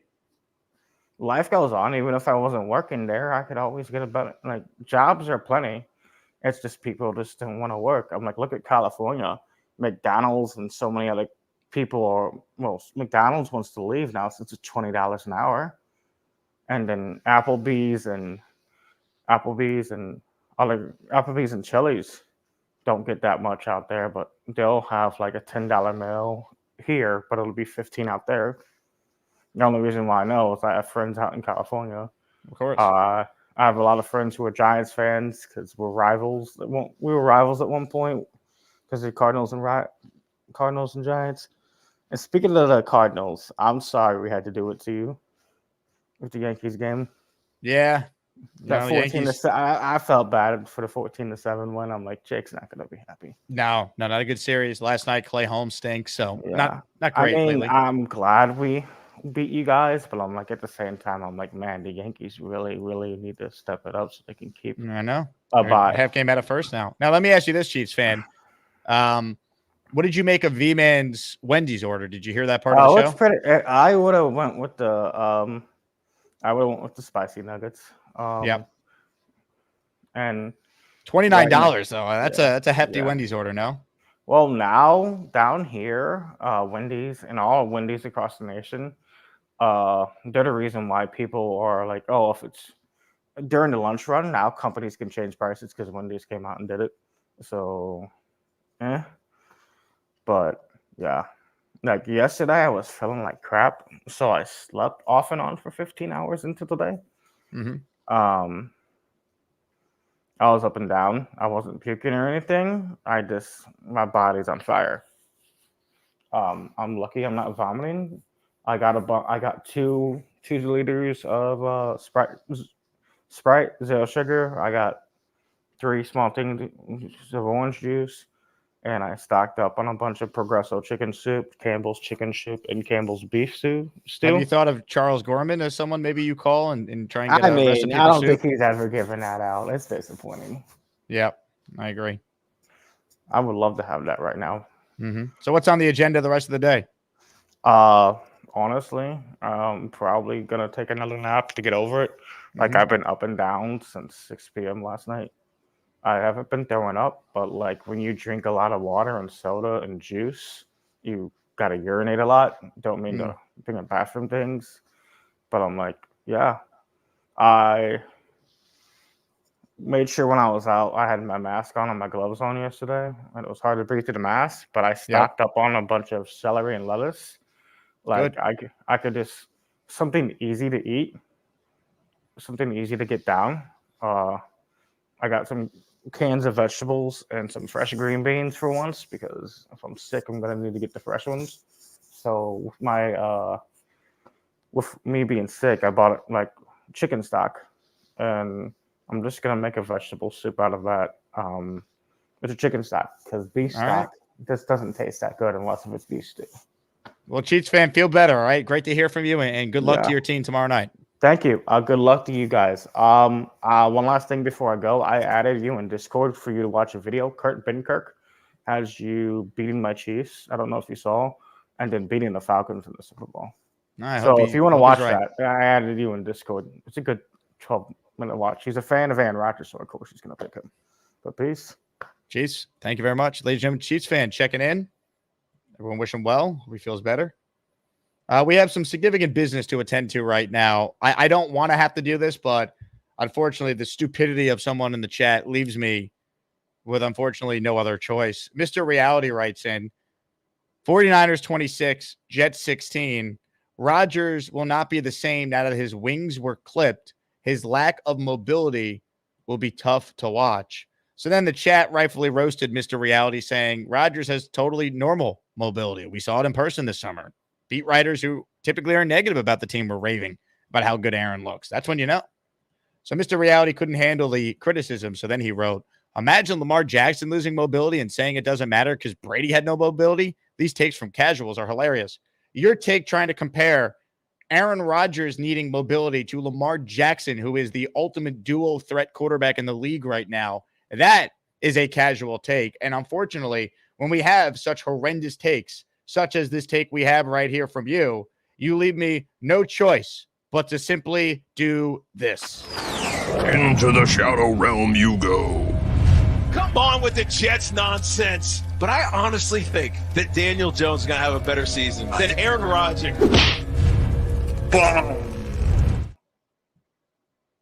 We will see you later, Mr. Reality. Hopefully in 5 minutes, you'll find some reality in the shadow realm. Dre with a super chat. He says, I heard you, Jerome. You are the GOAT of callers. There we go. Dre, you have another member of 28 Touchdown Island. Ladies and gentlemen, we could use some more channel memberships. And we'll add the Lankerman emoji. Hit the join button and become an Asmaniac, or turn on gift receipts and maybe someone will make it rain. We say hello to Gary, who's up next. Hello, Gary. Oh, hang on 1 second. All right. Couple of things. First, the comment you made about the people in Houston, like the people in New York just care more. Like it's so true. Like that's the biggest difference. Yeah. I just saw the Rangers win the World Series, 6 months ago, 8 months, whatever it was. And like, if it was the Mets in New York, forget about it. People would still be out partying, right? Like it would never end. Like I saw the Rangers win the World for the first time ever. And it's like, all right, like people were happy, and then they just went about their day. I saw the Rangers lose the World Series on a drop fly ball, and it was like, if Nelly Cruz dropped the ball for the Mets to lose the World Series, forget about it, right? Like he would never live it down. He'd have to go into like witness protection program or something. So you're right about that, and that passion is good. It's good. I like it, and that's why I love this show, because like the passion the Jet fans have in December is the same that they have in May. It's great. I really do like it. But a couple of things. You really got to give it to Haason Reddick. He is sticking to his guns. I'm not exactly sure what his guns are. I'm not exactly sure what his plan is. Well, you live in Texas. You should know about guns. I do know lots about guns. I do. I'm a big gun guy. Oh, God. I got one on the hip and one in the car at all times. No, you don't. Do you actually?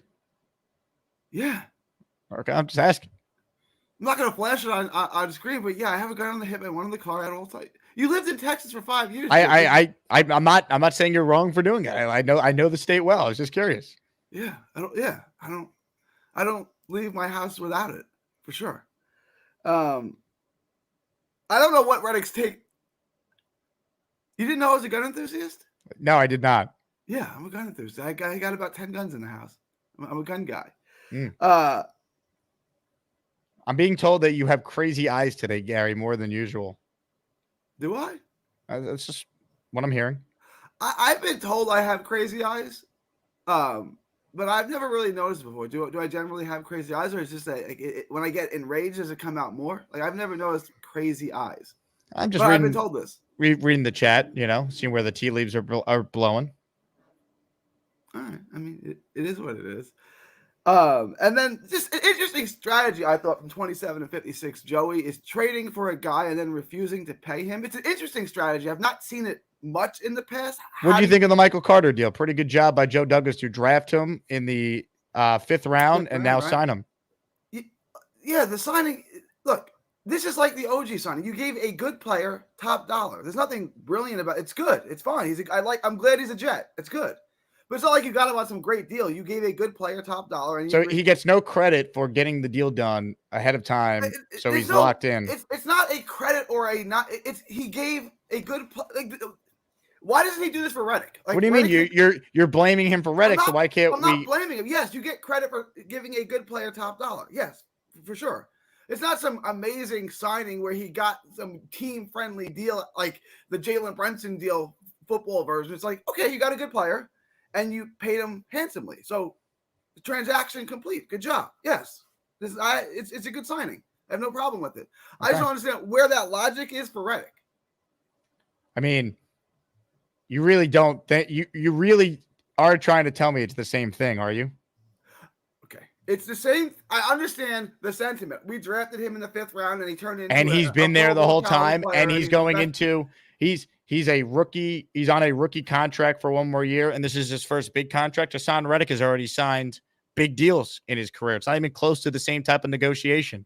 But it is in the sense that, like, why don't you just give him the money he deserves? Like, you gave it to Carter. You don't know what he's asking for. I know what the top 5 pass rushers in the league get paid. I know he's nowhere. I don't want to pay him like a top 5 pass rusher in the league.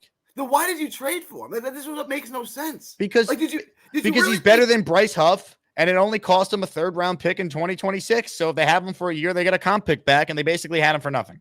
But he's not playing. So now you lost Huff, you lost JFM, and replaced him with a guy you refused to pay. He's not playing currently. Do we know he's not playing Monday? Do we know he's not playing week 2 on?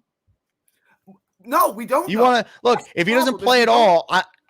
If he doesn't play at all this year, then I'll be all over Joe Douglas. And I've been critical that we're at this point in the first place anyway, because I was a keep Huff guy from the beginning or sign Clowney when you had him in your building. So I'm not giving the Jets a free pass with all this. But that said, I don't think we can sit here and talk about Haason Reddick like he's never going to play for the Jets. Like, what if he shows up week 2, helps this team win a bunch of games this year? Are you going to give Joe Douglas credit then, or we're just going to pretend like that never happened like you do with all his other good moves? Well, look. You want me to give him credit for trading for a guy he refuses to pay? That's an if he thing. Ends up showing up, they do something to his contract, and he goes out there for the 5th year in a row, Gary, and has 11 or more sacks, will you give this general manager credit? I'll give him credit for because that's why they got him, to do exactly that. That is still their plan. That is that like maybe it's a little less likely that happens now, but that is still ultimately the goal of why they added him in the first place. It's a 1-year rental, right? Just like Mike Williams is a 1-year rental and Tyron Smith is a 1-year rental, right? You get a guy for a 1-year rental. And look, I'm trying to stay positive on this in the sense of like, hey, maybe if he sits out a couple of weeks, if he sits out a couple of weeks, maybe he'll be fresher for the playoffs. Maybe he won't get hurt. Maybe there's a silver lining in all like NBA load management. Like, don't worry about these games. Just be ready for the playoffs, right? Like, so we don't get him back till week 3 or week 4. That's not great, but maybe there's a silver lining to that. Like, maybe he's not a spring chicken anymore. He's on the back 9 of his career. Maybe not playing 17 games is blessing in disguise. They got other guys like Mike Clemens, thank God, who can fill a spot, who can fill a void temporarily. So maybe it's not the end of the world. I'm just thinking the strategy of trading for a guy, letting Huff walk, and then trading for a guy and refusing to pay him is not a strategy I've seen a lot. And, obviously 27 and 56 Joey was obviously going to outsmart Howie Roseman. We see how that's working out. You done? Yeah, I think so. You lost a lot of people in the chat during this call. Yeah. Neil wrote in, Gary, I need an aspirin after every call. Please find a boxing YouTube show to give some takes. Sean Snow, who's formerly known as Bobby's Gooch, he says, Where's the babysitter, Gary? After Cheats fan, throw us a bone. She's Oklahoma, man. She's in Oklahoma. I can't help you guys out.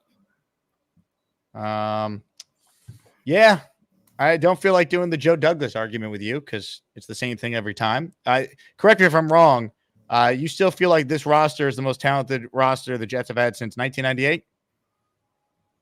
99, but that team only got hurt week 1, like 98, Okay. 99. But yeah, I mean, 99, you can't really count that because everybody got hurt. You old enough to remember 99, Jake? You're not old enough to remember that team, are you? Not really. A little before my time. Okay. That team was loaded with talent. The 98, 99 team was I'm aware. loaded. Well, Gary, thanks for the time. All right, thank you. Joe Douglas should have been fired 2 days before he was hired. What a call. Joe Douglas could cure cancer, and Gary's first comment on the show would be, he didn't do it fast enough. It doesn't make any sense. Ladies and gentlemen, this guy was in great pain watching that last call. I saw him off air, shaking his head, screaming to himself. He was a part of the Asmaniac Circa draft last night. Ladies and gentlemen, Kyle Clifton. Hello, Kyle. Hello, Jake. I can't. Like, how can we agree that Reddick has no recourse but to come in now, and he's going to be coming in at any time, and that we gave up a 26 third-round pick for him, and that it was a bad deal, right? We know what's going to happen. It's going to be a sweetener. Maybe it'll be a one-year extension. I think that Douglas did the right thing. I think it was a calculated risk. I think that, he knew that there might be some angst. There's been contractual angst across the league with all different types of players. It's part of the business.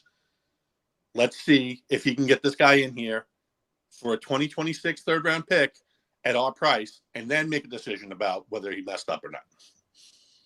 I agree. I mean, I'm not happy that we're in this spot, but we all agree that he's making the wrong choice for himself professionally. Yeah. Except Gary says that it's somehow Joe Douglas' biggest blunder of his career. I don't get it. Yeah, I mean, Gary's cornrows are a little too tight today, so I think that maybe he's contributing to it. But I'm not going to sit here and say the Reddick move can't end up being a huge success. Like, there's a very good chance he plays Monday still. I still think that based on reading through the tea leaves. And two, and if he doesn't, this guy's a really good football player and can help the Jets absolutely win some games this year. I don't think anyone's going to care about any of this. If Reddick eventually plays in week 2 or week 3, if it goes that long, I don't think it will. And he's helping this team win a bunch of games. No one's going to care. It's not going to matter. Maybe I'm just cranky because I was up late last night. It went a little bit longer than I thought it would. I'm an old man. And, I can't deal with that take, though. It drives me nuts. And he made me say the player's name. I said I wasn't going to say the player's name on air anymore. Kyle, it's time to come in. Take a breath. It will all be okay. All right. I'll talk to you soon. Ladies and gentlemen, Kyle Clifton checking in.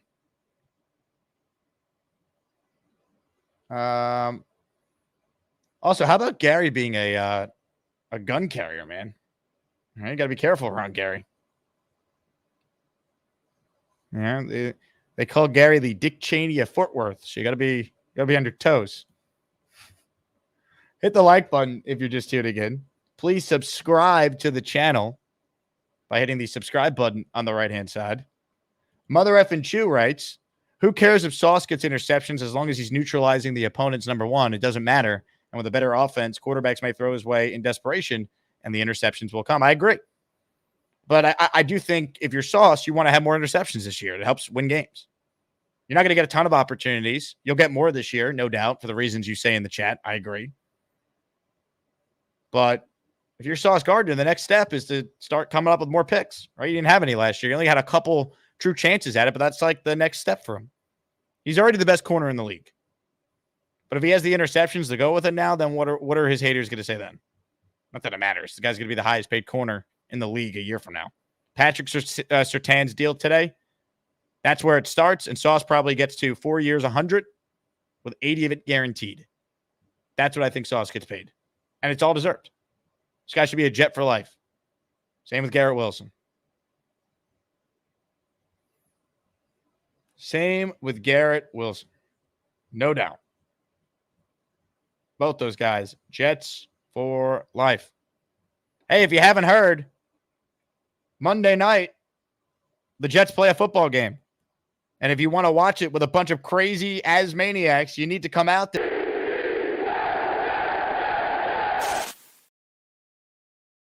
Let's go. RSVP if you're coming out, Jet fans. The link is in the description. I'm even going to post it in the live chat right now for all to see. All right.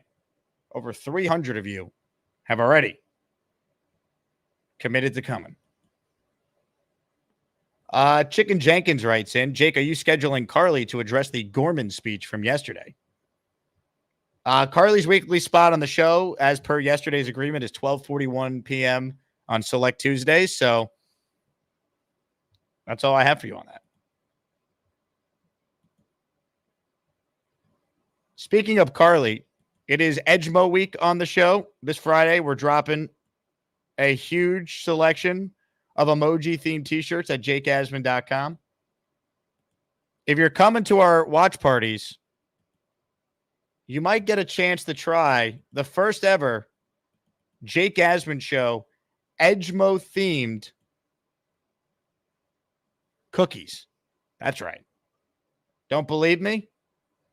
Well, if this thing would load, I could show you. How about that? How about that? So come to our watch parties if you want cookies. The secret ingredient in them is actually crack. So just warning in advance. They're that good.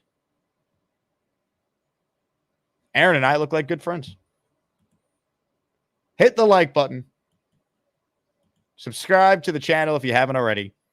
Let's continue with your calls. I'm on the Jet Media Roundtable today. I believe it's me, O'Leary, and Richie. That's coming up at 1 Eastern. And then I'm back with Rich Samini at 4:30 Eastern. So I'm working all day. All right. We did 4 shows yesterday, 3 on the Jets. Check out the Jake Asman football show. If you want some thoughts on the Giants being picked to be the worst team in the NFL, I weighed in on that. But ladies and gentlemen, we continue before we wrap. We say hello to DJ Wheels, who's next. Hello, DJ Wheels. Hey, what's going on, Jake? DJ. Can you hear me? Oh, I hear you. How are you guys doing? How's everybody doing? How you doing? Oh, we're living the dream, man. First thing is, how do you deal with Gary, man? I just can't. I mean, yeah, it's not easy. He makes me want to take a break from the show, like just go away and then come back when he's done. That's how a lot of people feel, you know? Oh my God. And then on the Haason Reddick, man, let's just, I thought he was going to be here yesterday. I really, really thought he was going to be here. Actually Monday. It's too much. Let's just get it over with. Forget about him for now. If he comes, he comes. Let's just focus on week 1. If he comes, good. If he doesn't come, wait for week 2. But it's too much. We've been talking too much about him already. I'm sick of this. Seriously. I know. But the reason why we're talking about him is because I think with him, they might have the best defense in the NFL, DJ. Like that. Like he's had 11 or more sacks 4 years in a row. He's replacing a guy who had 10 sacks last year. There's an unknown on McDonald. There's an unknown on what Clemens is with the weight loss now. Jermaine's really good, but, he's going into his 3rd year. Like, it's just, they're good without him. They could be great, maybe the best in the league with him. That's why we're talking about him. Yeah, but at this point, it's like he's probably not going to play week 1. So just, we just like go in positive. We're going to win this game. I'm like 100%. I don't know. My head is saying we're winning this game. So if he's here, of course, he's going to help out. We have way better defense, but it is what it is. If he comes, he comes. If not, let's go T-Square on Monday, guys. Everybody, let's show up. You coming out, DJ? Oh, hell yeah, man. I'm taking off of work. Yeah, it's my dude. Can't wait, dude. Thanks, man. DJ Wheels, check it in. Looking forward to meeting him. Folks, if you're coming to T-Squared, get there 7. Get there before 7 if you want to start drinking and eating. I'll be there early. Want to do the meet and greet, take pictures with everyone. Get all the pleasantries out of the way because we're locking in at 8:15. All right. We are locked in. And it's going to be nuts. Going to be nuts. Today's Jake Asman Show presented by my friends at SeatGeek. Jet fans, promo code Jake Asman, get $20 off your first SeatGeek order. So if you're buying tickets for any Jet games this year, really any sporting event, but this is a Jet show, so I'm going to talk about the Jets. But if you're going to any Yankee playoff games, maybe a Met playoff series. How good have the Mets been, by the way? Francisco Lindor is unbelievable. If Shohei Ohtani didn't exist, Lindor is probably the NL MVP. SeatGeek, promo code Jake Asman, get $20 off your first order. So if you're buying tickets for any Jet game, Yankees, Mets, concerts, you name it, it's there on SeatGeek. US Open, of course. Check it out. Shout out to SeatGeek for being a part of our show. Open phone lines for anyone who wants in. We're going to end this show in just a few minutes. Let's see what you guys are thinking in the chat. Hawk writes in, Gary is an acquired taste. Must have an educated palate to appreciate the flavors of Gary. Look, here's the thing with Gary, right? Gary, I'm trying to come up with something nice to say about him, but I'm struggling right now. I'm just kidding. Gary is a good guy. And his calls do inspire moments like this. Whoa. You don't need a quarterback. You need a good football player. That's what I'm saying about Brock Bowers. You need a good football player. Gary has called back in. He's relentless tonight, man. Gary, what do you got? What's going on, Jake? I'll live fired up today. Let me ask you something. If you could get 30 touchdowns out of Jameis Winston and 30 interceptions, I'll tell you about him. Caleb Williams is going to help him in the third round. And if he gets knocked down in round 7, I mean, his fight's going to go to the scorecard. It's probably fixed anyway. I mean, I disagree with you like 100%. What you did, miscalculating about not taking Joe Milton over Zach, a draft prospect. I mean, knockouts don't matter if you land enough jabs and you would have split decision. You don't need a quarterback for a 12-round fight. I mean, you get the tight end. You get the tight end. Joe Milton. Knockouts don't get the tight end because Bowers, he's not going to hold the ball as long as Caleb Williams. He'll just allow it to himself and catch it and score down the ring, and then it's a knockout fight. Wait, hold on, Jake. I think I owe you an apology. I just realized I called into your Jets show. Thought I was doing the boxing thing and I freaking crossed all my thoughts. Anyway, we should take Joe Milton and take Tyson over Jake Paul in round 3 of the draft. Thanks, Jake. Gator is a douchebag. Thank you, Gary. Thank you, Gator. Well done. Well done. Well done. Give Gator some love in the chat. That was well needed after Gary's call on the second show today. Good God. Bravo.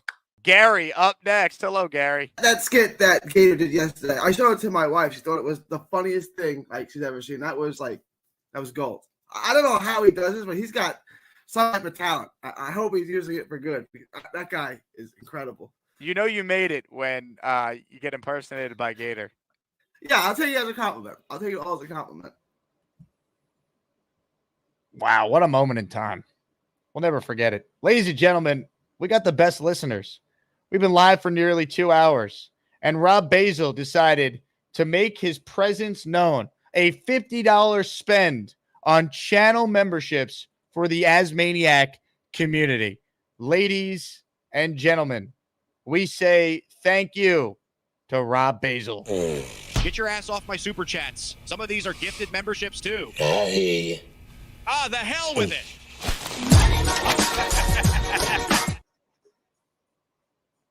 All right, here we go. 10 names to read off. Anthony Zali, Mazel Tov, Andres Maximus 28, L34 Geo, 19 Jet 69, Kauka, Joe D, Lonely Satellite, Demolition Smash, and David Gerard. You are all channel members. Let's go. Welcome, welcome, welcome. Ladies and gentlemen, more of your calls before we say goodbye. We say hello to Phil, who's next. Hey, Phil. What's going on? Can you hear me? Oh, we hear you, Phil. All right, cool. Yeah, Gary, the cornrows are always too tight, 1,000%. We already know that. If Jameis Winston was signed, he'd be ecstatic. But honestly, when it comes to the Reddick thing, it is good calculated risk no matter what everybody thinks. JD has always done that, I feel like, for the past 5 years, with trades in the past. It's just thinking, I didn't even know that what Sable was telling you earlier today, that we get compensated back the pick, no matter what, if it goes sour. So it's to say, out of 2 players, can we get maybe not 11 sacks, but if we get like 8, 9 sacks out of 2 players through the roster during the year, it's almost the same. I think that's what the risk is at. Knowing that Huff was not happening, like they knew that. To me, that's what it felt like. So if you take the risk with Haason, it is what it is. You keep moving forward. We'll see how it plays out. I mean, they made the decision. I think they could be very good without Haason. I think they could be the best defense in the league with him. So that's the risk. It's like, can they get something done where you get them playing at a high level again? Yeah, definitely. And I mean, the crazier part is, let's say he's holding out all this money. You recuperate some back to him. It's not everything that he expects because it's like incentive laden. If the incentive's there, imagine you're getting, let's say he holds out 3 games, 4 games. If you get 10 sacks out of 14 games, 12 games, you're like, what? That's even crazier than what he would have gotten through an entire season. So it's almost like saying he might either put up or shut up, or if he just shuts up and he doesn't show up, we'll be all right. 12-5. That's that number. Phil, everybody just remember. Sign me up. 12-5 AFC East champions. That's still my official record prediction for right now. Ladies and gentlemen, the owner of Don Jose Mexican Restaurant, Jose, is in the house. Looks like I'll be going to T Squared. See you boys there. Let's go, Jose. Love to see that. All right, perhaps our final call. This guy needs no introduction, but we will give him one anyway. Hey, Dre, what do you think about Brock Purdy? He's going to die. Hello, Dre. How you doing, Jake, my brother? It is good to see you. But I had to call in. At first, I was going to call in because of Jerome. And then I was like, nah, I'll save it for the afternoon show. But Gary, I couldn't let that stand. Gary and the rest of the anti-Joe Deers or whatever, we got to come up with a name of them. They got to go. They're just the worst. Gary got to take them all. The anti-JD people, like, they got to go. They got to go. They just, that if I hear one more time, 28 and 56, like, I am so tired of those numbers. Like, I want to tattoo them on people's necks. Like, I'm done. I'm done. The fact is, as soon as you go to the record, you're telling me you're lazy. You don't have the effort. You can't even maintain the effort to actually look into what he's done. It's too lazy for me. Like, you're not at my level when it comes to the fans. So to me, if you throw the numbers, you're just a casual. So stop trying to sound smart. Stop trying to be something you're not. Just say, hey, I don't like the GM. I think he did this and this. Okay, that's entitled. Oh, he's 27 and 56. Really? Really, he pitches? So we're going to assign quarterback wins and losses, which isn't a real stat. It doesn't tell the whole story. We're going to now sign that to the GM, who isn't even on the field. And anytime his uniform, when it comes to the actual who's putting on pads and stuff, Jody's putting on a suit and tie. He's working in the executive office. They get wins and losses now? Like, come on. It's so lazy. Do better. I expect better. I expect better from myself and from fans like me that actually take the time, do the research, look into, evaluate the stories, find out what's going on, getting information, and then spreading it like Jake does, giving you actual information. Here's things that happened. Here are things that can be quantified. Here's information, and then make your decision. But this whole, oh, he's this, he's that. That's lazy. You're looking up stats. You're going to like one website. You're getting your information from like Truth Social, and you think you're doing something. Stop it, Gary. take both your guns, put them away, and stop it. That's it. I'm done talking to you. You're not allowed to call here no more. Wow. Bring your daughter. Bring your daughter. Decca could call. Decca has better takes than you. Or your nanny. Decca does better research than you. Learn from your daughter. Or the nanny. I can't. I just can't. It's ridiculous. And while we're on the topic of callers, let's talk about how much of the GOAT Jerome really is. Okay? Now, Jerome is trying to teach y'all something. Jerome is like, hey, I like y'all Jets. I'm still a Packer fan. I'm still with my team. But I love Aaron Rodgers. And he's playing for y'all.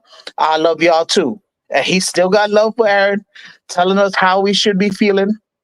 Listen to the man. He knows what he's talking about. And Jerome, welcome to 28 Touchdown Island. Now, Dre, before I let you go, I have a question for you. Yes, sir. Is Brock Purdy going to be running for his life in the opener? Oh, absolutely. He's going to die. Ladies and gentlemen, Dre with a wild retort to Gary. Incredible. I was going to end the show, but Charlie the dog groomer has messaged me that he forgot to mention something and he needs to vent. And since I love dogs, woof woof, and I'm a big fan of Charlie, we bring him back on. Hello, Charlie. Hey, Jake. Man, I don't mind Gary's guns. If I wasn't in New York, I'd probably own one. But the gun laws here are so strict. But yeah, totally for that Second Amendment. But anyway, outside of that, there's a guy on. I think he goes on ESPN. He's a famous Aaron Rodgers hater. Nick Reich. Is that his name? Nick Reich? He's on Nick Reich? Fox Sports 1, but yes. Yeah. I can't stand that guy. I was watching him do like a Mahomes Mount Rushmore or a Mahomes Mountain segment where he kind of put every quarterback into their own tier. And Aaron Rodgers was in the same tier as Kirk Cousins. Now, before I get your take on the Kirk Cousins thing, he had Caleb Williams higher, like right below the likes of Allen, Burrow, and he had Lamar Jackson underneath Burrow and Allen as well. But he had Lamar in the same tier as Caleb Williams, a guy who was never taken a snap, a real NFL snap. What is the deal with all this anointing of Caleb Williams? He hasn't taken a snap yet. Can we let this guy have his first rookie season before we start anointing? This is the problem. We're always trying to anoint rookie quarterbacks before they ever hit the field. And then they get killed when they don't play well. Yeah, his list is invalidated when you put Caleb Williams. He had a list earlier this offseason, top 5 quarterbacks in the league, and Caleb was it was number 5. Come on. It literally just drives me mad. And who's that other guy? He was a former Giant who seems Chris to have Canty. it out for him. Chris Canty. He had a segment recently. I think it might have came out yesterday, where he was just saying like, "Oh, well, you have the Jets winning the AFC East. How can they win the Aaron Rodgers coming off a torn Achilles? He's 40 years old, and he's like it's not even just about that, but it's like he has a character problem too. Like he has a culture issue. He brings a culture issue to the That's Jets. why they voted him team captain yesterday, and that's why he was voted most inspirational teammate last year. Yeah, I mean, Canty hates Rodgers. He's doing it for clicks as well. He is very fraudulent with his Jet hate. All you need to know, Charlie, is that when this team starts winning, we have all the receipts. This guy is a cancer that's metastasized throughout the entire building in Florham Park. And I don't know why Jets fans can't see it. Cancer. Yep. I mean, in the worst take about Aaron Rodgers of the offseason, that one is right there for me. And maybe this one is number 1. Forget about his vaccine and political opinions. Aaron's football IQ isn't very high. Aaron's football IQ isn't very high. Aaron's football IQ isn't very high. I mean, tell me there's not a bias against Aaron Rodgers when we're starting the take with forget about his vaccine and political opinions as if that has anything to do with football. Just saying. But look, I mean, to be fair to Colin, you know, he's busy. He's interviewing a lot of big stars like Derek Jeter. Paul Skeens, Pittsburgh Pirates, dominant guy, overpowering. You faced, obviously, you were in the Nolan Ryan era. But no. What, I not never even an faced Nolan. inning? Slow down. Slow down. No, I was way after Nolan. Okay, Way after Nolan. Okay. Way after Nolan. Nolan Ryan retired in 1993. Derek Jeter made his major league debut in 1995. Just saying. But folks, look, we're just Jet fans. We're dopes. We don't know anything. And Jet fans are clueless. I mean, they're dopes. They don't know anything. This is a really good hire. Gase is a great coach. Okay, Adam Gase is Kyle Shanahan before Kyle Shanahan. Gase is a great coach. Yeah, he's great. And we're dopes. Tremendous. Ladies and gentlemen, what a show it's been. Hit the like button. Subscribe to the channel. I'm talking Jets with O'Leary and with Richie in 14 minutes, so you can find me over there. We're back with Rich Cimini at 4:30 today. We're almost there, folks. We are almost there. If you haven't RSVP'd to the watch party at T-Squared, make sure you do so. Patreon.com/Jake Asman Show. Sign up if you plan on buying any merch from Edgemo Merch Drop. That's coming Friday. And join the Patreon anyway. It's a great way to support me. Thank you to Eli Y, Rubino, Ed Keller, and Jeff Delarocca for being our 3 most recent Patreon subscribers. It's just $5 a month, so less than a cup of coffee to get bonus shows, Discord access. I have finalized information about a Jet fan meetup in London. I've been working on this for months, and it is finally near. If you want that info before the general public, you will find out if you join my Patreon and get in the Discord. So if you're going to London, pip cheerio, the Jake Asman London party. Little teaser. Big announcements coming soon with that. Thank you all who tuned in. My name is Jake Asman.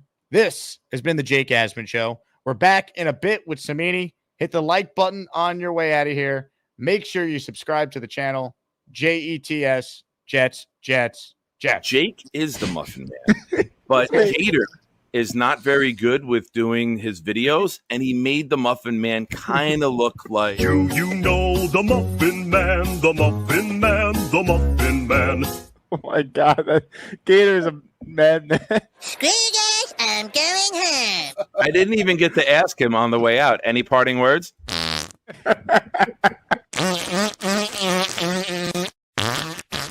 To be fair, I only play it for half a second, and then I say, no, this is wrong. I have to stop it. Who is the Muffin Man? I Jake. promised him I wouldn't Jake. do it, Jake. Damn it, I promised. Oh, do you know the Muffin Man? Why do you think I'm the Muffin Man, Bobby? Because you look like a muffin head. The Muffin Man coming in with a super chat saying, great show, everybody. Please, for the love of God, please do not call me the Bobby Man. I will leave. Do you know the Muffin Man who lives on Drury Lane? I didn't think I was going to get COVID. You have COVID, Chiefs fan? A symptom of COVID. I just feel like shit. What symptom do you have? Basically, you got the run syndrome. You're not feeling well. You're sleeping like a bear in hibernation, all that little stuff. I don't know if that's COVID. That just sounds like you. Well, Like, I think you'll be okay. Did you say you had the runs? That's basically. Don't do it. Don't do it. Don't. Bobby, that's enough out of you, all right? I did drink a shit ton. And you know, when you drink a shit ton, your immune system goes. Scott calling in. Whoa, what's the matter? What the hell is that?